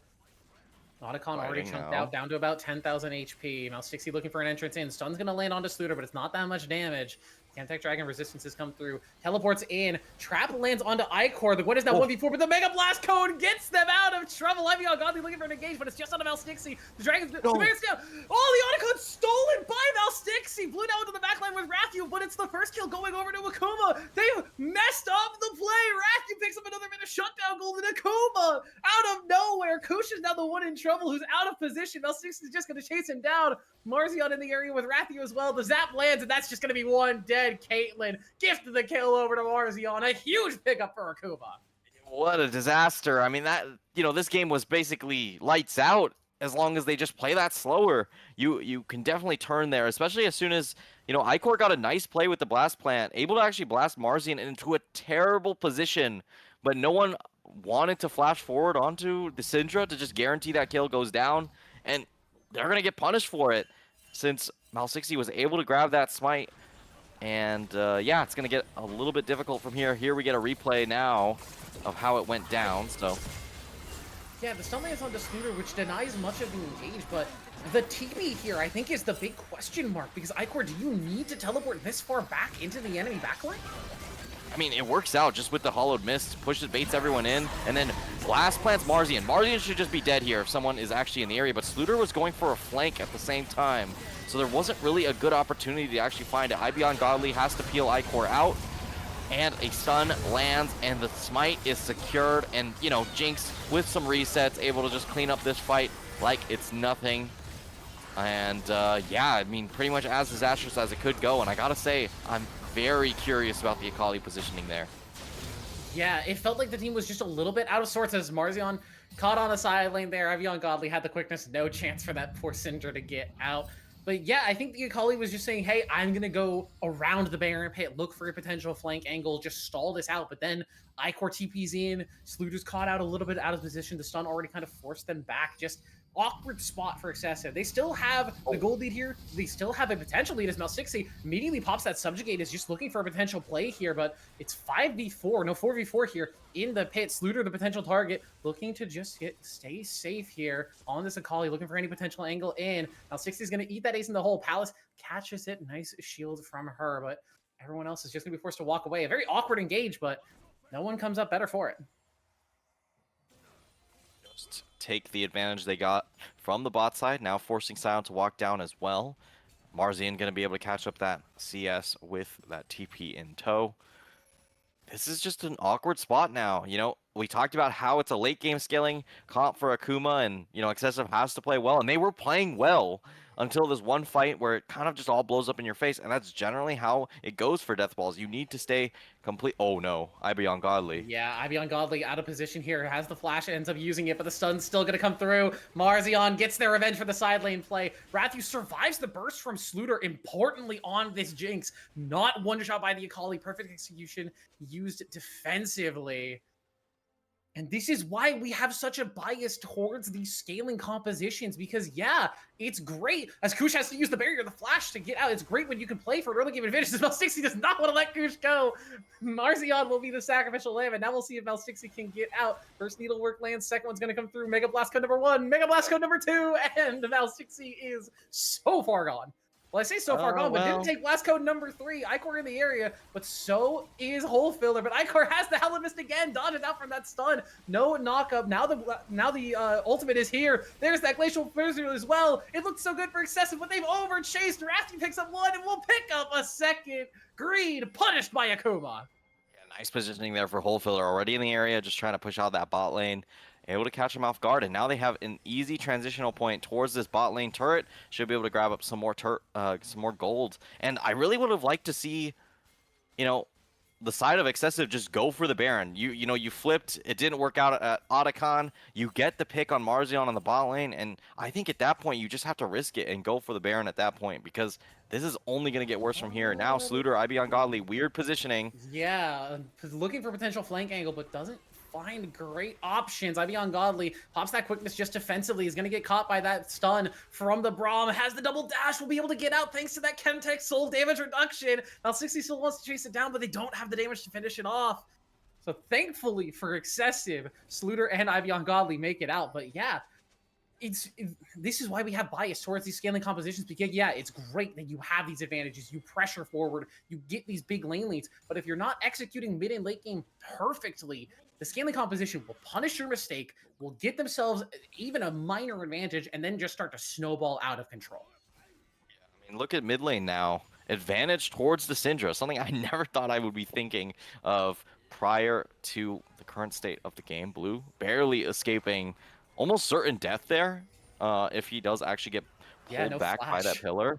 Ooh, stun lands onto Sluder. Unleash Power is going to take him under half reset, HP. no TP. Yeah, Sluder has to recall, and this is the problem with not having that TP late in the game, because now it's Elder Dragon. You don't have your Akali. Excessive Sloth need to stall it out, but how do you get in versus the Scion, versus the range of the Jinx, versus the Syndra? Akuma have come back beautifully in this game off of the Otacon throw from Excessive, and they have not let it go since. Yeah, 5k now. I think it's just free here, and that's going to be a very dangerous position for the side of Excessive. Blue's forced out of the pit. They're looking for any sort of way in, but Blue cannot get in there. An unstoppable force used just to keep him out. Kush, now the one in trouble, gets caught up by the stun. Now 60 will have the kill. A killing spree now for the Trundle, and a massive advantage team for Akuma as they have the Elder, and they're going to turn it into a Baron buff. This is going to be a pretty chill take here for the side of Akuma, and honestly, maybe a chill end now that they found their footing in this one. They're going to look for a pick on Icor. He has a a little bit of an idea. Not able to land the stun there for Marzian. Miss Luter's still there as well, but now this is the point in the game where Hole Filler is just too tanky for these AP solo laners to deal with. No pen on either of them just yet, just that flat pen from Sluter, and some of that true damage from the Gwen will end up being trouble, but the Baron's already going down. Hole Filler's just playing the stall game. Yeah, now, I mean, it's very unlikely that XSV's going to be able to get back into this one. You know, it comes down to, can Akali find it? But your Jinx has the protection of Locket. It probably, if there's ever a back for Braum, it'll probably also be the Knight's Vow on top of that. And at that point, I don't think you're ever killing the Jinx. I would prefer Knight's Vow here just to keep the Jinx safe, but I don't think Redemption is bad. I'm gonna put it in heavy air quotes, the nerf that came through Redemption, the 50 less healing on it really wasn't that big of a nerf. The item is still really good, but in a game like this where your single hope in this game is, hey, Jinx stays alive, I think Knight's Vow is a little bit better. But it's such a minor nitpick at the point where Akuma has now essentially put themselves into a checkmate state where as long as they win the next fight, the game should just end. Yeah, if they don't troll, they win. Weird. But again, I will this say, is why we have such a bias towards these scaling compositions. This is what they do. Yeah. I will say for that Redemption point, I think the 50 HP only matters if you're using Redemption on a Enchanter, because it gets modified from your shielding and healing bonus, which at that point, yes, 50 turns into like 200 or something, which at that point, yeah, it's pretty good. But for the tanks that were building it, I mean, I don't think the nerf hit the target there. Now it's just free turrets. You got 20 seconds left on Elder Drake here. They're probably not going to be able to find a fight here, but it should net them a couple free turrets right before it does fall off. But they still have, I want to say, like a minute and a half of Baron left. So yeah, and it had already netted them the Baron buff itself. So this Elder Dragon was already a successful win for Akuma, and now they're just turning it even further advantages as Icor has to be careful. Hallowed Mist not available, has to use the flash, finally gets in range, but Rathiu is in range as well. Unstoppable on the Jinx. You gotta respect the Scion damage this late in the game. That was a disgusting amount of damage there from the Scion. I thought that was, you know, that's the equivalent of one crit Jinx rocket, and that's a tank. That is a full tank. It's a full combo from a tank, but still a tank dealing that much damage feels a little insane. As first inhibitor turret will go down, and that first inhibitor will fall as well. And the death knell is starting to roll here for Excessive. They have to find a way to defend their base. Baron buff still up for 30 more seconds, and this Nexus turret is the target. Hole Filler tanking up these turret shots for absolutely free. He does not care. He's got the health to eat it. First turret will go, and I think with the Baron buff losing in 30 seconds, Akuma are just going to play smart. They're going to say, hey, we got our advantage. We got an inhibitor. We'll take the next Baron. We'll take the next Elder, and we will continue to run this game over. Yeah, I do want to say I want Akuma to try and force the end before the Elder actually comes up, because you know, an Elder flip is one of the ways you can lose this game. But considering how advantageous they are currently, I could see it being, oh, we just get another Elder, we win the game. But you know, there's always inherent risk when it does come down to Elder.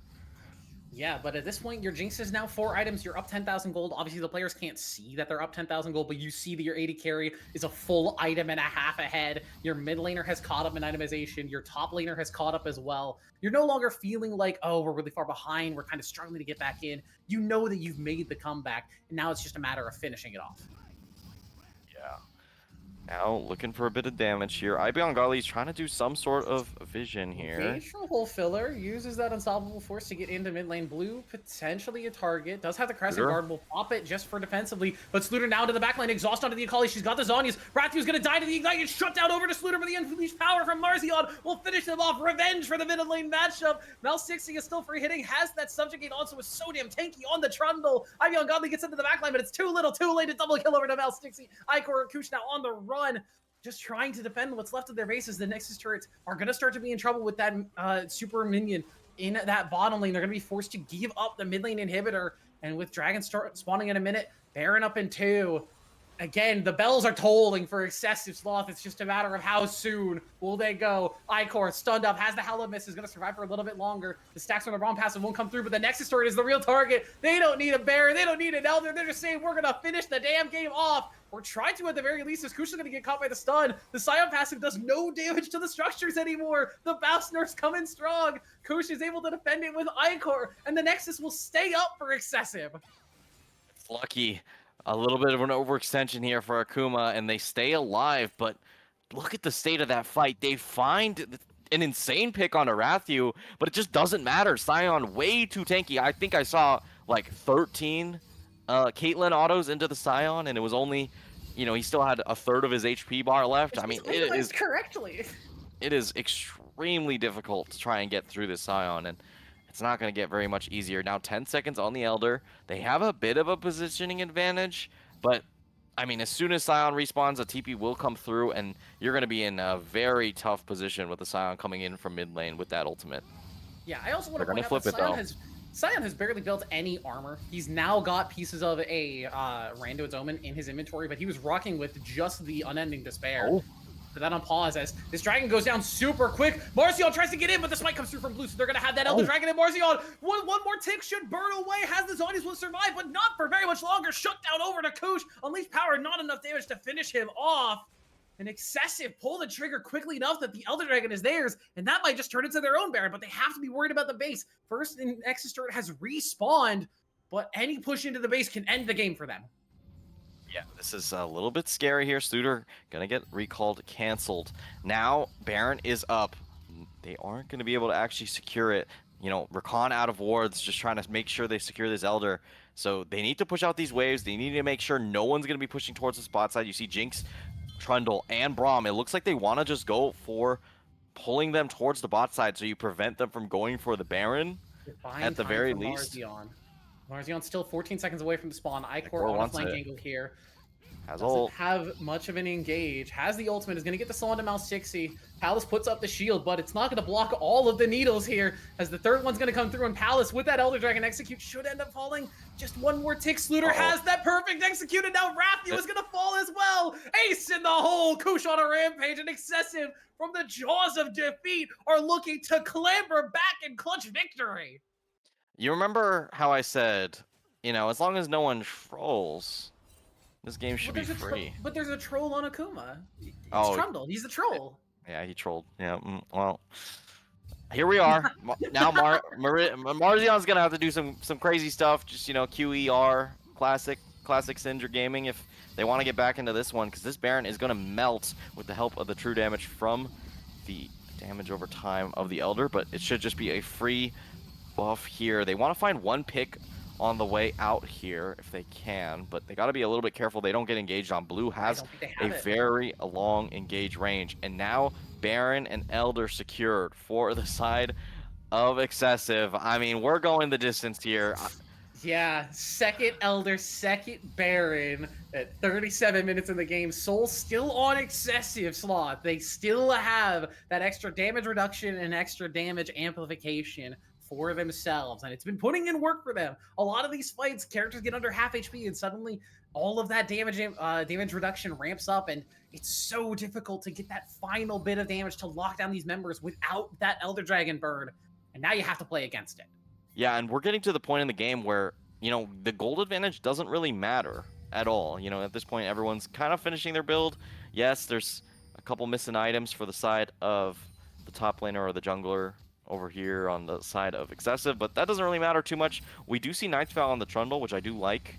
Just to try and give some extra support. But now with the GA on the Jinx, it's going to be a lot more difficult to guarantee you win the fight, even if you do take down Rathiu. So they have to come to such a huge advantage in a team fight to actually be able to secure another kill onto the Jinx as soon as that GA does go down. So it's not going to get much easier, but I'm gonna hold my tongue and just see how this goes.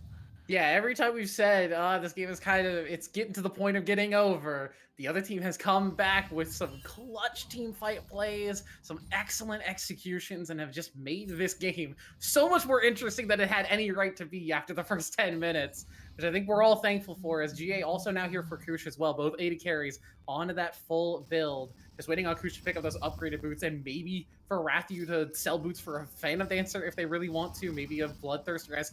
Ooh, Icor, gotta be careful. The Syndra combo at this point in the game does quite a bit of damage. Yeah, that could have definitely put the Gwen in the grave, but able to just survive out. Gonna be able to grab up this mid lane turret now. They've been waiting to grab that one for like 15 minutes at this point, so things have definitely stalled out to a point where it's just going to come down to the execution and the vision lines especially. Right now, they have a nice pocket here on this bush, but look at how much respect Akuma is showing. They said, we Yeah. do not want to lose a fight here, even with one person going down while the Baron is still in the pockets of excessive. They are going to wait for another Elder. We're going to 3 Elders in this game. Third Elder spawning in a minute and a half. And I think this is the right play from Akuma. You don't get caught out. You don't overpressure into the Baron buff, because we saw what happened when Excessive did. Immediately, their base is ripped open. The Nexus turrets have respawned. The inhibitors have respawned. So the damage is mostly repaired. But given how close this game was to ending, what now, 10 minutes ago, very, very rough spot for them to be in. They didn't want to be putting themselves in the same spot, so they're saying, hey, we'll play it slow, we'll play it safe, we will try and contest the next Elder. Our base is still standing strong, we still have those inhibitor turrets, so our inhibitors will be safe at the very least. Marzian now doing a little bit of cleanup on the side lane here, just to make sure that the waves are pretty even, so this is going to be a pretty interesting one. Wholefiller not in a good position to find an engaged Sion. Generally, you want to be kind of a surprise engaged. Blue now just going to pull the trigger a little bit. Engaged on, but yeah, not the fight that they really want to take. Now 60's going to get that stun off, but they don't want to engage into the Xin Zhao either. So everyone else will just back off and use that natural region to get themselves back to a healthy point. Traps being set up by Kush here. Sluter has the Banshee's Veil in inventory, so a little bit safer on the Akali is... I think Akuma are almost trying to dare Excessive into starting this Elder and saying, yeah, if you start it, we're just going to take your base. We'll have the mid lane prio. Yeah, they need to try and cut it off. But now you're seeing Akuma just go straight towards mid. Gwen, nice W there. That was crucial. Now you get the mid wave back. So that is actually a really big find here. Sluter just on a ward, not actually knowing it. Is going to get forced back just a little bit. But now is away from the vision. Gwen did have to force the ultimate there, though. That was ulti burned by Icor, so no snip, or no 1,000 needles there. Sluter's found. As Sluter's looking for the backline access. He's on top of Marzion. He's exhausted immediately. Into the traps, into the stun, and there goes Sluter. The Elder Dragon's being taken in the meantime, though. Already down to 1,000, so they are going to take it. Trade the mid laner's life for the Elder. Can they get anything else out of it? As Mel60 wants to keep the fight going. Blue flashes in to try and get the Crescent Guard back in, but the rest of the team is just disengaging. Blue will be the second sacrificial lamb. We'll try to pick up Marzion, but the burn, he's already dead. He lost the Elder buff, so Marzion survives. All 5 members of Akuma still up, but they're going to look to try and pressure the base with 2 members of Excessive Sloth down. I'm surprised Marzian still able to survive, though. Makes it fine of a play. And now it's going to be 5v3 in the base. Can the Elder Drake make up the difference? They want to end it here.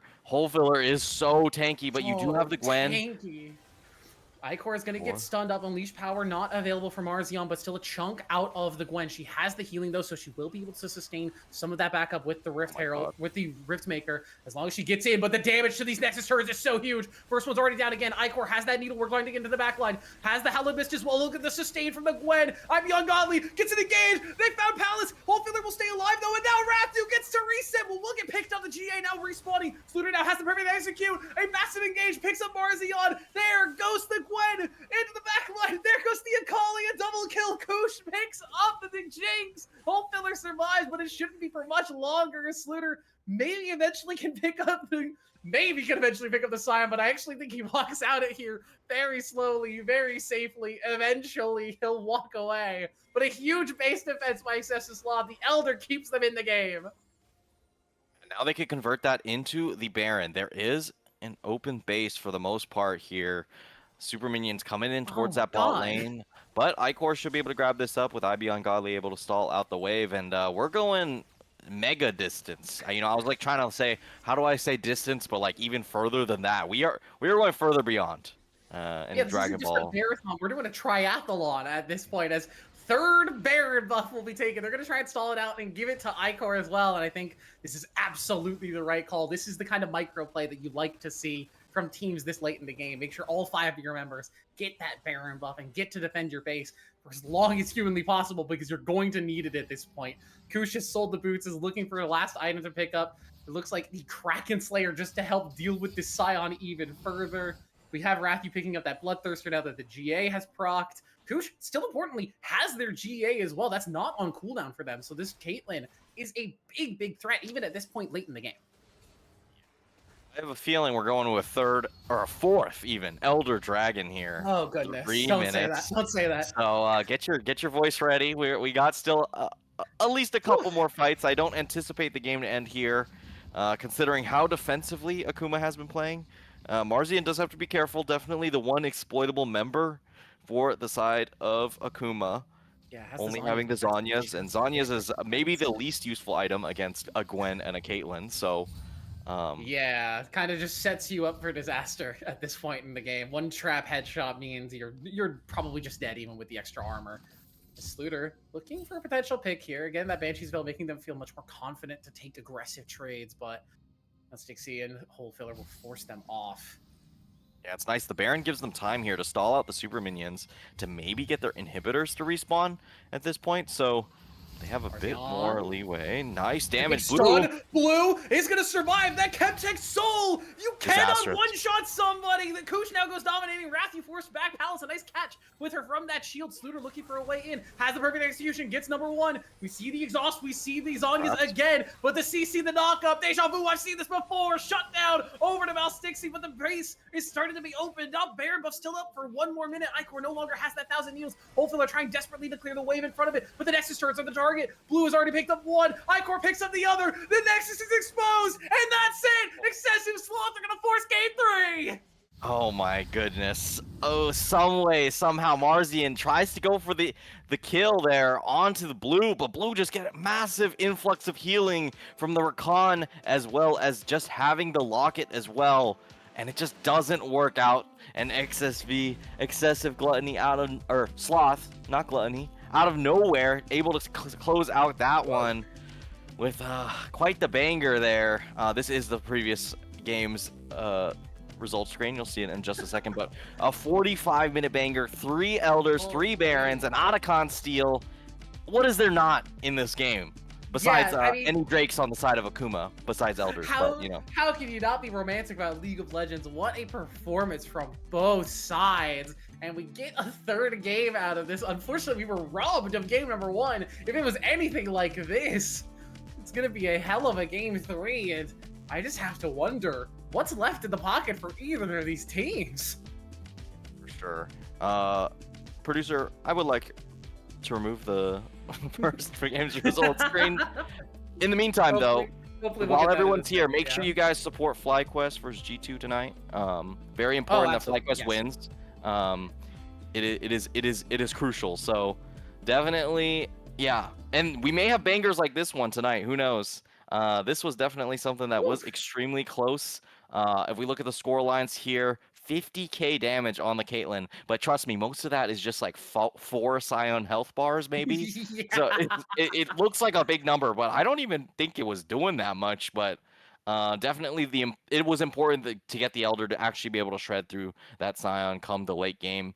And yeah, pretty good performance here from Rathu as well. I did appreciate the Jinx. Yeah, the Jinx in was that great, game. but Sluter on the Akali just ending up being so clutch for this team. Even like in the times where you end up dying, you eat so much of the engage, so much of the disengage tools that Akuma had. Yeah, you keep your Jinx safe, but who's going to keep her safe from the Xin Zhao, from the Gwen, from the Rakan who's coming in after Sluter has already burned everything on top of them?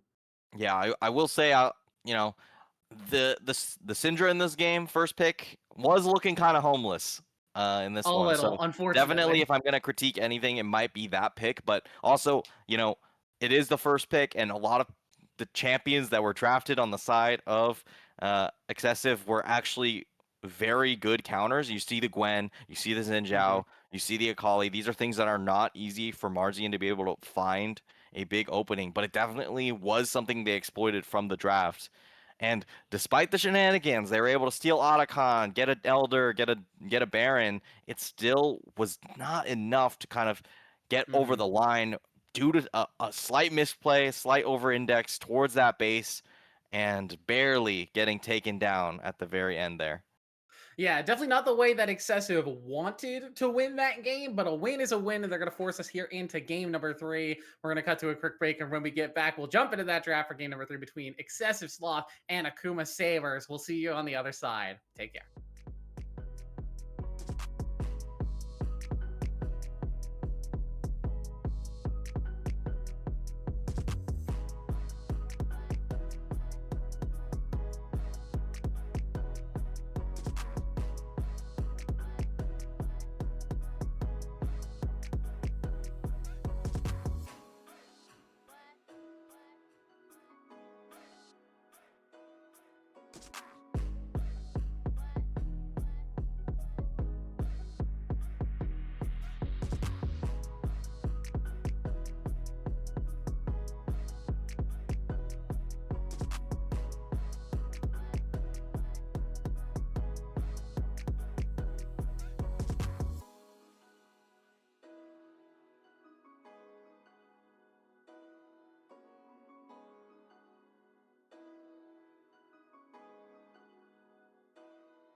Welcome back, everybody. We are getting ourselves ready to jump into the draft for game number 3, the decider between Akuma Sabers and Excessive Sloth. But before we get into there, there's a little thing we like to do every week. You know about it at this point if you've been watching Vanquisher this split. It's Kiss, Marry, Kill. Our producer gives us 3 champions, 3 skin lines specifically. Who are we going to kiss? Who are we going to marry? Who are we going to kill? And I'm so happy to see that no one has decided to kill Janna, my unproblematic fave. Yeah, Janna's just cool. I mean, Bewitching Janna, I think, was like the revival of the skin line. Then we got the OG with the Nidalee, and honestly, that's kind of why I'm killing Misfortune. Kind of just like, you know, I'm gonna say it how it is, just like, kind of unnecessary. They just wanted to cash in MF wearing this stupid ass hat. Look, the hat is nice. I like the hat from a character design perspective, Sure. at the very least, but Janna's my unproblematic fave. I'm not killing Nidalee because I'm not homophobic. So, sorry, Misfortune, it had to be you. Yeah, I chose to marry Nidalee, which has some interesting aspects there that we will not unpack here. Ramifications. Yeah, definitely ramifications. But you know, it just had to be how it is, and I think Janna would be just sweet. So that's just how it goes for me. Yeah, I feel like there's no real super controversial picks this time around. It's two good skins and one skin that is good enough. Yeah, Golden and Loki seem to just hate Nidalee though. Something Yeah. about a cat lady, you know, just. Oh. Yeah, we're hearing the reasoning, and part of that was badonkers. So we'll just move forward here. We'll leave that there. I don't think there was anything too controversial this week. I think these are good skins. I agree with you that Janna was kind of the revival of the Bewitching skin line, and I'm kind of happy that they ended up bringing it back. I hope that we get some more spookier Halloween skins, like the Deathsworn skins that came out. They they are actually technically Halloween themed, so we could see some of those, but I'd be surprised.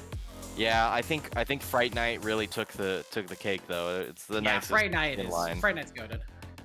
Yeah. If Fright Night Renata was on here instead of any of these three, I don't care how problematic she is, I'm picking her. how much she'll mess you up, you know? It's like, oh yeah. Look, for some people that's a positive. Not for me, but for some people. Yeah, for sure. But that is enough for the KMK, of course. Oh, never mind. We're getting sucked into the KMK. It's actually we're stuck here. It seems like the go next button isn't available. So. Yeah. Yeah, we're having a little either bit this or our with faces. So yeah, it's either this or our faces, and I think maybe looking at these three faces is more pretty, but not to say anything. Not to say anything I bad feel like about that's you, a Pretty. knock on us at the very least. I don't know how you feel about yourself, but I'm fantastic. I mean, I don't know if I should unpack this on stream. Like let's. Yeah, maybe a little bit. Let's shelve this topic. We can consider the draft from last game at the very least and think about what we might see coming into game number 3. All right, let's leave Rise open. Yeah, Blue Man. Rise open for sure. Oh yeah, I mean we did talk about that one time. Since we're fillering anyways, the erasure of the fact that Rise is actually purple, because he has been more blue than purple now. Yeah, Rise used to be the purple guy, but then he suddenly became blue after his rework. Yeah, he's Blue Man now. Blue Man Group representative number 8 or something like that. However Whatever number they're at now. I have Yeah. no clue. I know they've rotated a couple times. They just slap a bald guy in there and call him Blue. Kind of like the Wiggles. Yeah, and we got Blue here in the game here with Excessive, of course. Has not picked the Blue Man, but I wouldn't expect it in the jungle unless we're really getting weird. If we get Blue Man Jungle, I don't know what we're gonna do at that point. But I think the drafts that we've seen have been fairly consistent. It has been Excessive wanting to play a more aggressive in-your-face style, and it has been Akuma kind of responding to that. In game 1, they picked a similarly aggressive composition, and it ended up working for them. In game 2, they pick a scaling team, which for the most part worked for them. The early game was rough, but they picked it up in the mid game, a big steal off of the 50-50. They almost clutched it out. They were right there. My color commentator is choosing to not speak on game number 2, and you know what? After what we watched, I think that's fair.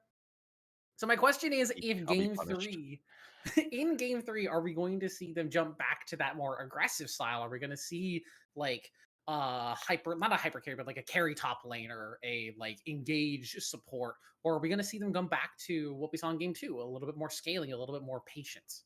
I definitely think it'll be a carry top laner. I don't think they looked the best with the Scion Trundle there. I think they, they looked at the Worlds games and, if you pick Scion, you kind of have to pick Trundle if it's not already banned. So they kind of like trapped themselves in this kind of idea where they had to pick it. And that is a very tricky comp to pull off. Trundle plus a Scion on the same team is just kind of awkward. So that's why a lot of people... That's why a lot of people just opt to ban it. If you're going to be on that blue side, you just ban Trundle. And it's like a locked ban at this point. If you are planning on picking that Scion early on. So they got kind of trapped in that scenario. And, you saw how good Hole Filler was in game 1. So I can imagine them going back towards them. But, I will say in the current day's meta, like the carries options are just not that full. Like a Mhm. lot of Cassante, a lot of, I mean, Ambessa, yeah, that's probably one of the few carry champions, and we didn't see like our Necton counter pick into it, for instance, on the game one. We Instead, saw it the was something cannon, like which is a cannon. kind of Yeah, a carry. yeah, kind of a carry. You could see stuff like Ornn, for instance, but if you want whole filler on that kind of more aggressive option, then you're gonna need to figure out something or how to force Icor onto something like an Ornn to try and get them a good advantageous lane somewhere on the map early on. Mhm. Yeah, I think the big deal is for Akuma having at least one lane where you can play through where you have a winning advantage. Because game two, I think the reason why it ended up being so difficult for them in the early game was the fact that they had really three losing lanes. Like Syndra versus Kali, yeah, it's range versus melee, but it's a Kali. She kind of cheats through a lot of the laning phase. Doran's shield plus second wind is unnerfed until tomorrow at the very least. So still very easy to just kind of like passively regen your way through a laning phase, and Akali applies a lot of pressure in the early game, especially with the Ignite. So Syndra couldn't really play for an advantage. Sion versus Gwen is going to be Gwen favored in the early game. And then Caitlyn Rakan is just a really strong 2v2 lane with good sustain, and versus Jinx Braum, which is great in the late game, but in a vacuum early, if you're not punishing a lot of mistakes, you can be very weak. It's just kind of difficult for Trundle to actually have any sort of impact before like 15 minutes, which is kind of what we saw from Mouse Dixie, unfortunately. Definitely gonna be more interesting. Wukong has gone just noticeably missing. Like no Yeah, picks, no that's bans. really the big surprising pick, I think, for this series that we haven't seen. Wukong has been unnoticed. We've had Jarvan, we've had Xin Zhao. Wukong is really the third pick in that trifecta, as the sides are finally going to swap. So Akuma will be here on game number 3. I also do want to point out, this is Akuma's first game loss for the entirety of Titan. Not just like the potentially a series loss as we're in game number 3, but this is the first time they've been brought to a game 3. They have 2-0'd every single week. Yeah. So at least it was an accomplishment, but honestly, they made that as close as possible to make sure that they were Oh, yeah. record stayed close at that Otacon here. It's pretty much the exact same band so far. We are seeing LeBlanc drop off a bit. Nope, just swapping the order Yeah, here. Rise, just in LeBlanc, the order Pantheon, Hui. We're gonna see an Urgot potentially here, which is what happened in the last time on this side, and then Mel potentially as the other band. But they're gonna Ooh. go for the Lucian. They see that the AD carry pool has gotten pinched a lot in the 4-5. Lucian, one of the great, you know, last picks here on the first rotation of picks. So just gonna ban that away. What is the first pick here? Something like a Corki potentially. I could see. Corki, Yunara, if you want to pick a strong AD carry, you could do Callista, but yeah, Yunara is going to be the pick. Honestly, Akuma, I don't know what you pick into Yunara yet. I haven't River? figured out the laning phase with her just yet. I feel like range has been pretty good into her, so I guess they're going to opt for the Aphelios for the early game range at the very least with the Calibrum Sniper. But what do you Yeah. pair that up with? Are you going to go with Aphelios Thresh? Are you going to blind pick a Thresh? Because that feels really rough. You're blind picking something here. It's just a matter of what it is, and it's going to be top lane for Rumble. Okay. Yeah. So a champion we don't really see as often, but I mean, Rumble's still Rumble. Like at the Yeah. end of the day, this champ's gonna do what he's gonna do, and team fighting's always gonna be very strong. We're seeing a nice Gragas immediate lock in as a counter pick in like the this top pick. side. Makes a lot of sense. Rumble has a pretty tough time since when you get body slammed, you turn around, unfortunately. So definitely gonna be a little bit more difficult here. Yone as well. So we're seeing Ooh. kind of a classic here. This is like maybe last season or like very early on, around when First Stand was Hang on. happening. This was a classic Gragas Yone lock Yeah. in here. I'm starting to have questions for excessive because who's going where? Gragas can go top and jungle. Gragas jungle has not been great, but it's still pretty good. Gragas can even technically go mid lane. Yone can match up versus Rumble in the top side, but the Rumble could also go jungle. So if the Rumble ends up going jungle, the Urgot we still have not seen banned yet was something that excessive banned in game number 2. We didn't end up seeing it. We haven't ended up seeing it yet. But if they wanted to flex the Rumble, the Urgot has a pretty decent matchup versus either Gragas or Yone. Honestly, it just makes life very difficult for the two of them. I'd be surprised to see Rumble in the jungle. I just don't think it has the kind of chops to keep up in the early game nowadays. So I'd be pretty A lot of surprised. mid lane Um, bans. I could see Gragas going jungle here, especially paired up with that Yone, but I feel like the Gragas matchup's so good into Rumble, you don't really want to be shifting him over. Oh, it's Oh, Malphite top. Okay. no, it could be Malphite. Malphite mid into Yone just as a counter pick Oh, direct. Yeah. The Malphite mid Yone would be actually the sickest counter pick I've seen all day. That would be an incredible call out. We are going to see Oop. Diana. That's probably Diana jungle, Yep. Gragas top, Yone mid. I can see them lane swapping the Gragas and the Yone just to get Yone out What of with the Gragas support? matchup that is Malphite. I mean, yeah, it could be Gragas support. We don't know. All right, now we know. It's going to be Tarek, which is into this Akuma composition. A fantastic pick, mind you. This is a great spot for a Tarek. Yeah, this is very interesting. I mean, if you just swap the Yone for a Yasuo, you just have the most insane mid jungle, of course. I don't know what's going on. We So got. it's Rumble jungle. I could be. I don't know. I mean, I don't think it's gonna be Urgot jungle. Technically, all of these could go jungle. Like even Malphite, it's just Oh my terrible. goodness. But yeah, I guess Rumble Jungle's the lock in here, unless it's just Malphite. I don't know. I'm giving up. Go on, color commentator, analyze. What do you think about Let me these analyze drafts? real quick. Yeah, Urgot beats Yone, Malphite beats Yone, but Yone beats Rumble. Rumble beats. Okay, here we go. Thank you, producers, for locking in these roles. We do have the Malphite mid counter pick. Malphite mid. and That's the so Urgot sick. I love top this. into the Gragas, which is also generally a winning lane. But now you got to deal with the Rumble jungle. So Yeah. that you made your trade-offs. You got your winning lanes, which I talked about very early on. Like, hey, Akuma wants to have some sort of counter pick in mid, which is why they locked Ashe in B1 in game 1. So they got their counter picks. Now, are they able to execute with this extremely wacky composition? They have Nautilus easy setup engaged with the Malphite to pile on. You got the Equalizer to go right on top of them.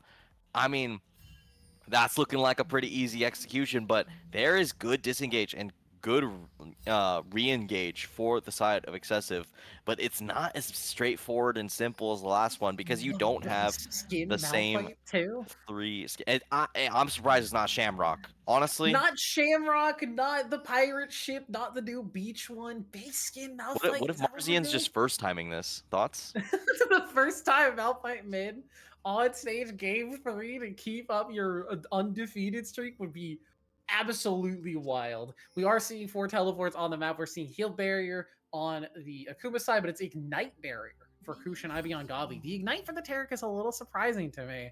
We're just going to have to see how everything rounds up. It is Marzion starting with the Doran's Ring and the Comet, so looking to try and poke Sluter out of the lane a little bit. I imagine we'll see Doran's Shield here at the very least for Sluter, just trying to stay alive in this mid lane, not get outpoked. Is there ever a universe where we see some weird swapping around to try and get Sluter a better lane? I'm not sure. Yeah, this is going to be pretty interesting. I think Sluter's going to be pretty stuck here for quite a while since... I mean... this is gonna be a little bit rough. As soon as Marzion hits level 2 or level 3, it's just gonna get even more difficult for Yone until I want to say at least until boots are bought here for Sluter. So it's gonna be a little bit more difficult here for the Akali that had such a good time in the last game. It's complete reverse. Malphite, the anti-fun champion, the G2 Slayer, of course. Gotta show your respect to the OG. Icor is having some trouble here in topside, wants to get in for the wave and try and get any sort of CS, but Wholefiller is just saying, nah, you're laning against me. Level 2 on the Urgot already means that Icor is going to be on the struggle bus, already has to pop a potion, the auto's coming through. He's dead, no? The flip is finally here, but Icor just needs to flash away one more auto, the shotgun knees! First blood for Wholefiller. Yeah, just way too overextended there. Just guaranteeing Icor, you have to just flash through this, out of this alcove if you want out, and it wasn't an immediate snap decision. And gonna get punished now. Has to force the TP early on, and this should be a 2-level advantage for Wholefiller. That should be pretty easy to sustain, especially with Rumble taking the topside camps and from the Diana. Away from him. This is a disaster for Icor. You have to sit under tower and pray that Wholefiller is going to push the wave into you. Your jungler's on the bottom side, maybe looking to help out Sluter in mid, maybe looking to try and shut down the Aphelios early. Not paying attention to the top side matchup means that, oh, buddy, Icor, good luck, pal.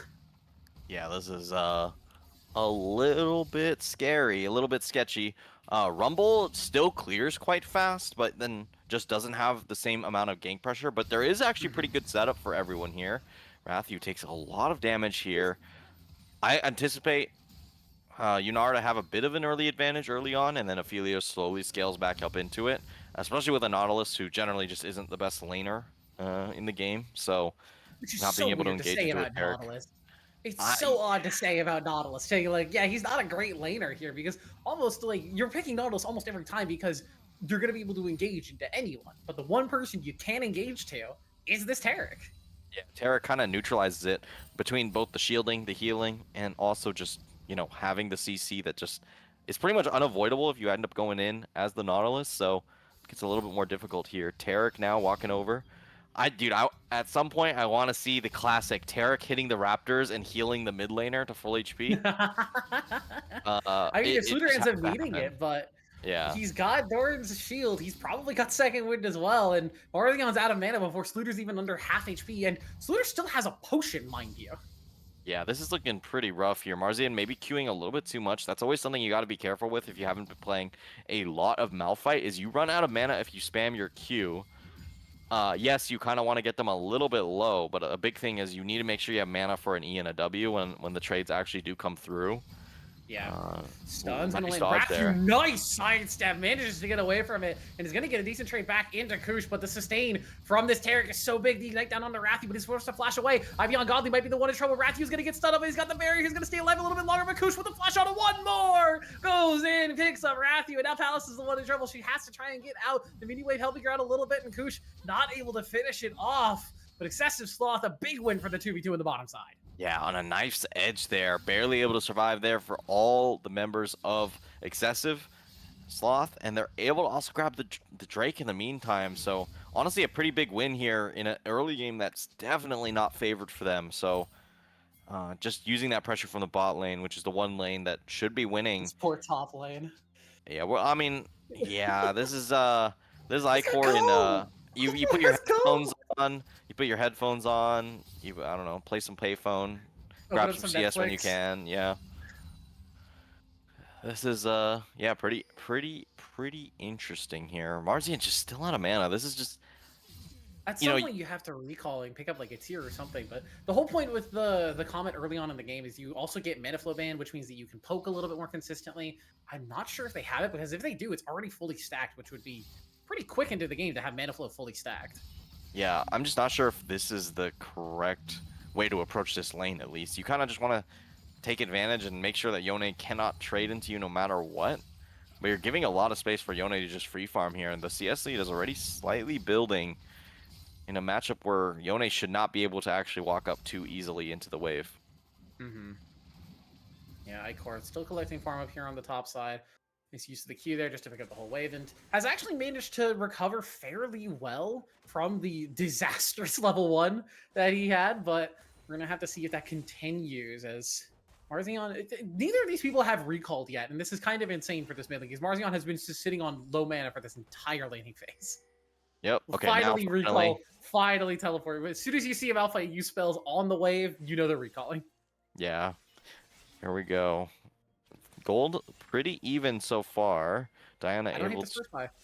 Yeah. I don't hate it either. Just immediate plated steel caps. It's really good into most of the members on the side. Well, most of the members that matter for excessive. Even Diana kind of does not want to see plated steel caps that much. Yeah. Now the gank Fulfilling coming in. potentially in Level trouble here. 6. Icor has the ultimate explosive cast used just to pull him back, but has to be careful because the Fury on Death should be able to execute one more auto. Num num num for breakfast. Now can Wholefiller win the 1v1 versus Blue here? He's got the dash reset. Not a chance in hell that he's going to win that one. So Blue picks up the revenge kill, but a nice 1-for-1 for Wholefiller at the very least. Yeah, nice trade kill there. Able to keep the lane advantage up. I will say some catch-up experience going the way of the Gragas, so that should really neutralize the advantage that Wholefiller had built up from that nice level Bottom 1. lane. Now Now 60 60 looking for a here. It's just so hard to dive. Oh, level 6 especially Tarek, now no that way Tarek now. is 6, yeah, you have to back it off. You have to call it off. Somehow Tarek got level 6 before the Yunara did, which is a little surprising to me, as Sluter's going to get a little engaged here on a Marzion, but you can see with those plated steel caps how little damage the Yone is actually going to do. Well, that actually did a lot more than I thought. Yeah, the Soul Unbound, that free true damage, that extra retrigger is really, really strong. Yeah. Let's see. Wholefiller now. I don't think Icor gets to play the game anymore. Because Oh, as I much mean, as it was never like, was gonna happen. Yeah. yeah, as much as like the gank is nice and you get the trade 1-for-1, Icor didn't pick up a lot of that wave, and Blue managed ended up shoving it out into the turret as Marzion eating another bad trade again as Sluter gets away from the red carpet there from Malstixie. First ultimate not coming up too great for the Rumble, but just helping his mid laner keep pressure, and they're gonna rotate over to Grubs as well. Most importantly, getting a Dark Harvest stack. Just clearing out the wave here. Whole Filler trying to get a little cheeky with the ultimate there to maybe get some Got extra this turret soon. damage. Okay, we got 2 Grubs on the side of Excessive here. They're just able to grab the last one for the side of Akuma, which is not too bad, but still finding 2 points for that feat of monster slaying from before. Marzion now going to look for the Marzion kill. pressing ultimate. Sluter has the shield for that W, though, staying alive for just a little bit longer. One more rock, one more Q. Marzion has the flash, just wants to get it in. Fatal Warfare over to Akuma. The Malphite solo kill. Now Malstixie looking for Blue, who has that Moonfall, though. Blue has to be careful, though, with the overheated Rumble. He does plenty of damage, but Blue has the shield, the sustain, the damage. Blue wins the 1v1. Yeah, nice play there for Blue, and it's going back and forth at this point. Flash flashing in, from Whole Filler. Fear Beyond Death, but the body slam, the turret shots, Whole Filler, you made a mistake. Icor will not fall for it twice. Well, you know, we're talking about how good it was for the Urgot, but now Yeah, able to he's no stabilize longer just that a far little bit. ahead. He's just a little bit far ahead, but no longer super far ahead, which is pretty nice. I will say, I was surprised to see Sluter not just go over the wall there. I think it's pretty unlikely that Marzion will go into, you know, complete fog of war to try and fight, or try and secure the kill finally onto Sluter, but did end up getting taken down. Also didn't end up actually burning the Wait a ult. minute, hang on.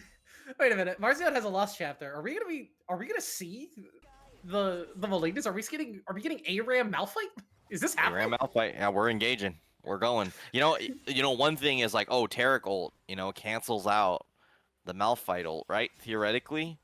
But only However, so often. yeah, if you're gone Malignance Malphite, trust me, you're gonna have that ultimate all day. You just leave The and come tech. back. Oh my god, this is what I hope for out of a game 3 every time. Just rampant violence. Everybody wants to kill everybody. Solo kills galore. Mistakes everywhere.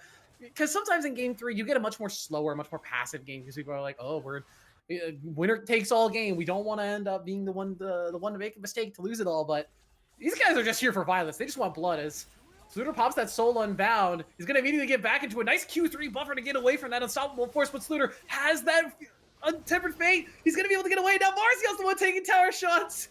If I had a nickel for every time Akuma went under turret to try for a dive and failed, I'd have 2 nickels, which is too many. God, it's just a little bit ugly there. Sluter able to survive now. Ibe Godly healing him up as well. They did also grab the Drake in the meantime, so that's just a very negative play here for Akuma. Now Blue trying to find something, or Malstixie trying to find something on the top side. We'll find this Gromp, but Icor and Blue already here. Yeah, this is Moonfall from Blue. Icor with the body slam. This is just going to be Malstixie picked up. The Rumble in the jungle, in the wrong jungle this time around, as Kush is going to eat a little bit of a trade here from Rathiu. Not the right guns for a one-shot combo, but still plenty of damage from the Aphelios. Aphelios, of course, going to just be the silent scaler on the other side. Yunara establishing dominance. You know that the W is a pretty balanced ability, in my opinion. So just able to eke away a bit of a good advantage here on the bot side. 20 CS or 15 CS up.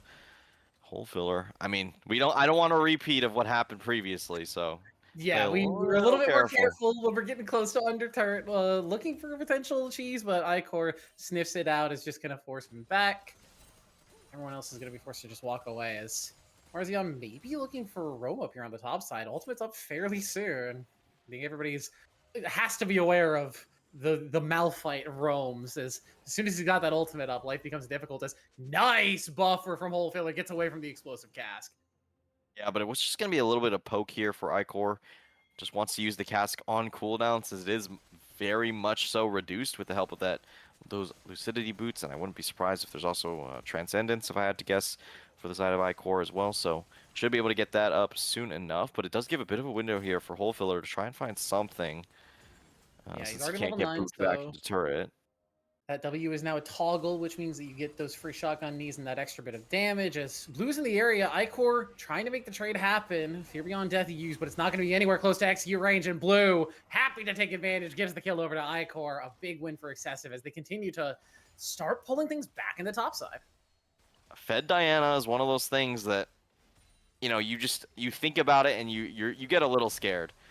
Rathu caught by the stun hook in from Palace. She's trying to keep the AD carry safe, but Rathu has to be so careful. The ultimate's used, but it's already too little too late. Rathu flashes away, but dies regardless. Ivy on Godly picks up Palace, and now Marzion is here. Koosh should finally fall, but the sustain from the Tarek. The red carpet misses, and Koosh will stay alive. The Ungodly is gonna find Tarek. It's a double kill here for the support of Excessive. Now 60 trying to get it onto Koosh, but the sustain, the heals, the sustain. It's not enough. Now 60 will pick up one and goes into overheat. Should be able to find Ivy Ungodly as the Tarek has no mana left, but the TP in might just punish him, but the TP is so slow. Icor has the explosive cast. Can you get in range?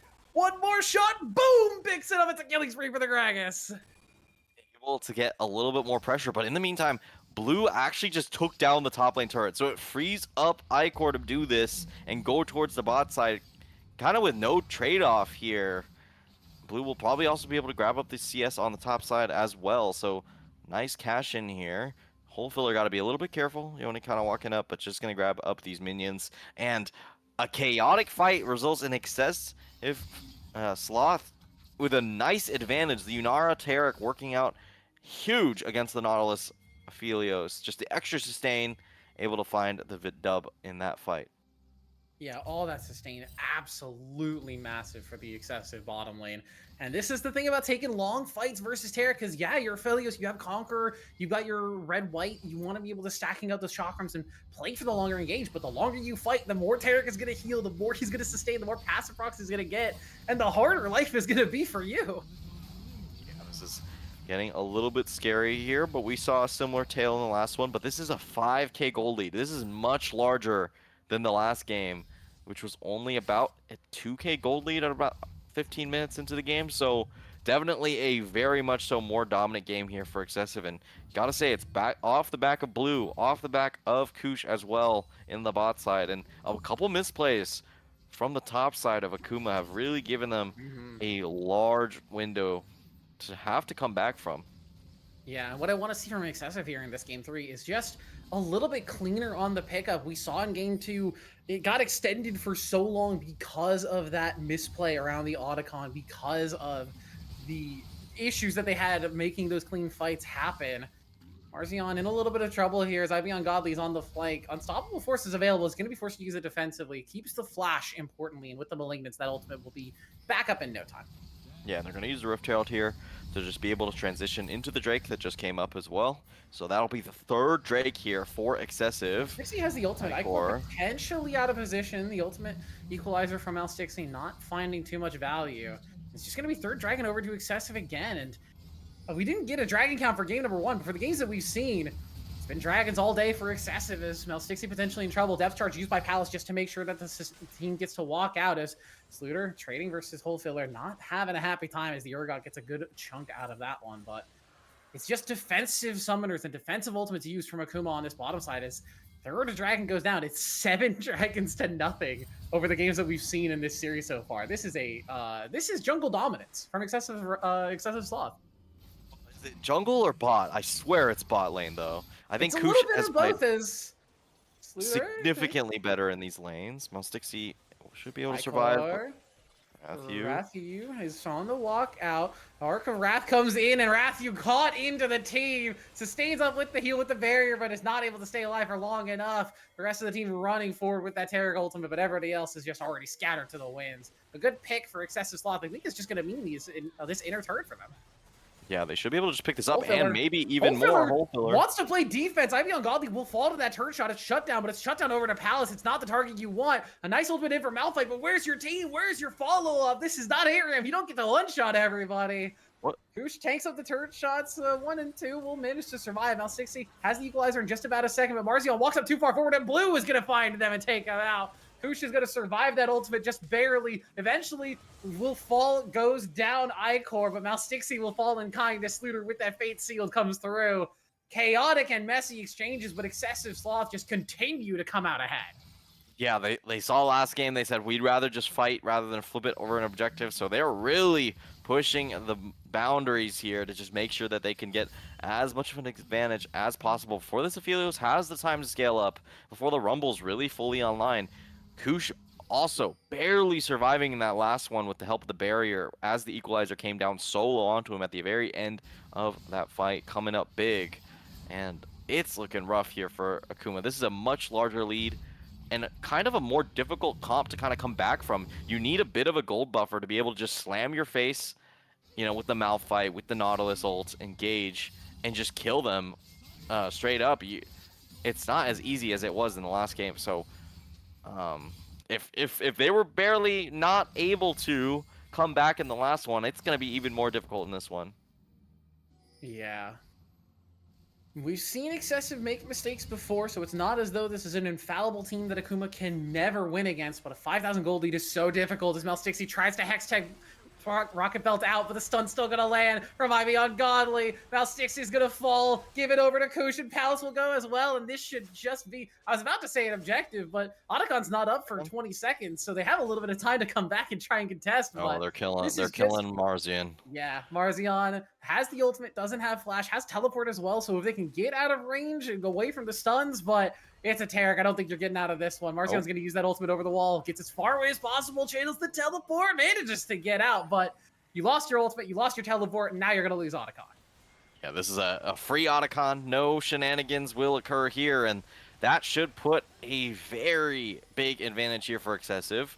I will say in the meantime, Wrath, you're just going to be able to maybe grab up this mid lane turret, but it is very much so higher HP than anticipated at this stage in the game. Sluter now also going to cancel the back of Hull Filler. Oh, rough.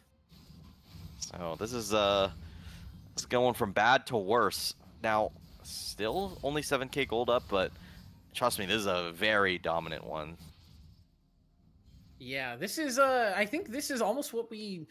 this is definitely not what any of us, I think, expected coming into this. Akuma coming into the series 3-0, again, undefeated in series score, 2-0 every single week for the past 3 weeks. They've been dominant in this Group B, but Excessive Sloth, I think just saying, like, hey, we're figuring out the first couple of weeks. We had a difficult schedule. Life was not easy for us, but we made it here. We're going to get to the playoffs, and we're going to start by beating up this Akuma squad. For as much as this series has been, hey, Akuma dominance, Akuma advantage, coming into it, it's felt very much like Excessive is just the better team throughout the games that we've seen. And Akuma's victory came a lot from what I assume at this point was Excessive making a mistake, because we didn't actually end up seeing it. And Excessive has had the lead and had the advantage for more of this series than we've seen Akuma have, as Palace is going to get engaged on. Blue has that Moonfall onto 2, Malphite ultimate in, but Sluter's onto the backline, has that Fate sealed. Rathu taking up a ton of damage, but has that ultimate from himself to keep the heal up, but the rest of his team is just scattered. Blue picks up a double, now Stixie falls, it's a triple kill over to Kush, and I think the game's just going to end here. One minion here, someone just needs to body block for it, and they should have an easy time to just kind of go straight up mid here. An ace right in front of the base should be pretty free. This got to be a little bit careful though. They do have the healing from the Taric though to kind of sustain through this turret damage. Yeah, this is definitely lights out. What a dominant performance here for Excessive. They made it clean in this last one. They showed us a bit of that in game 2, but one unfortunate throw was going to extend it, and they were still able to right the tide and get the win here over Two 40-minute bangers, and we end off with a 20-minute ruffle stomp from Excessive Wrath, showing their dominance here over Akuma in game number 3, and that's just damn impressive. Way to go for Excessive Sloth, and it's going to keep their playoff hopes alive as they'll move to 2-2, deliver Akuma not only their first game loss, but their first series loss, which is a big blow for this Akuma squad that they're going to have to try and recover from over this next week. I have to chalk up, I mean, honestly, all 3 of these losses to maybe getting a little too cute in the draft. Especially in that last game. Okay, I like the idea of the Malphite. I think you just have to commit to the Rumble having a kind of bad matchup and just pick a jungler in that R5 position that'll just, you know, completely abuse Diana, for instance, that was early picked. Mhm.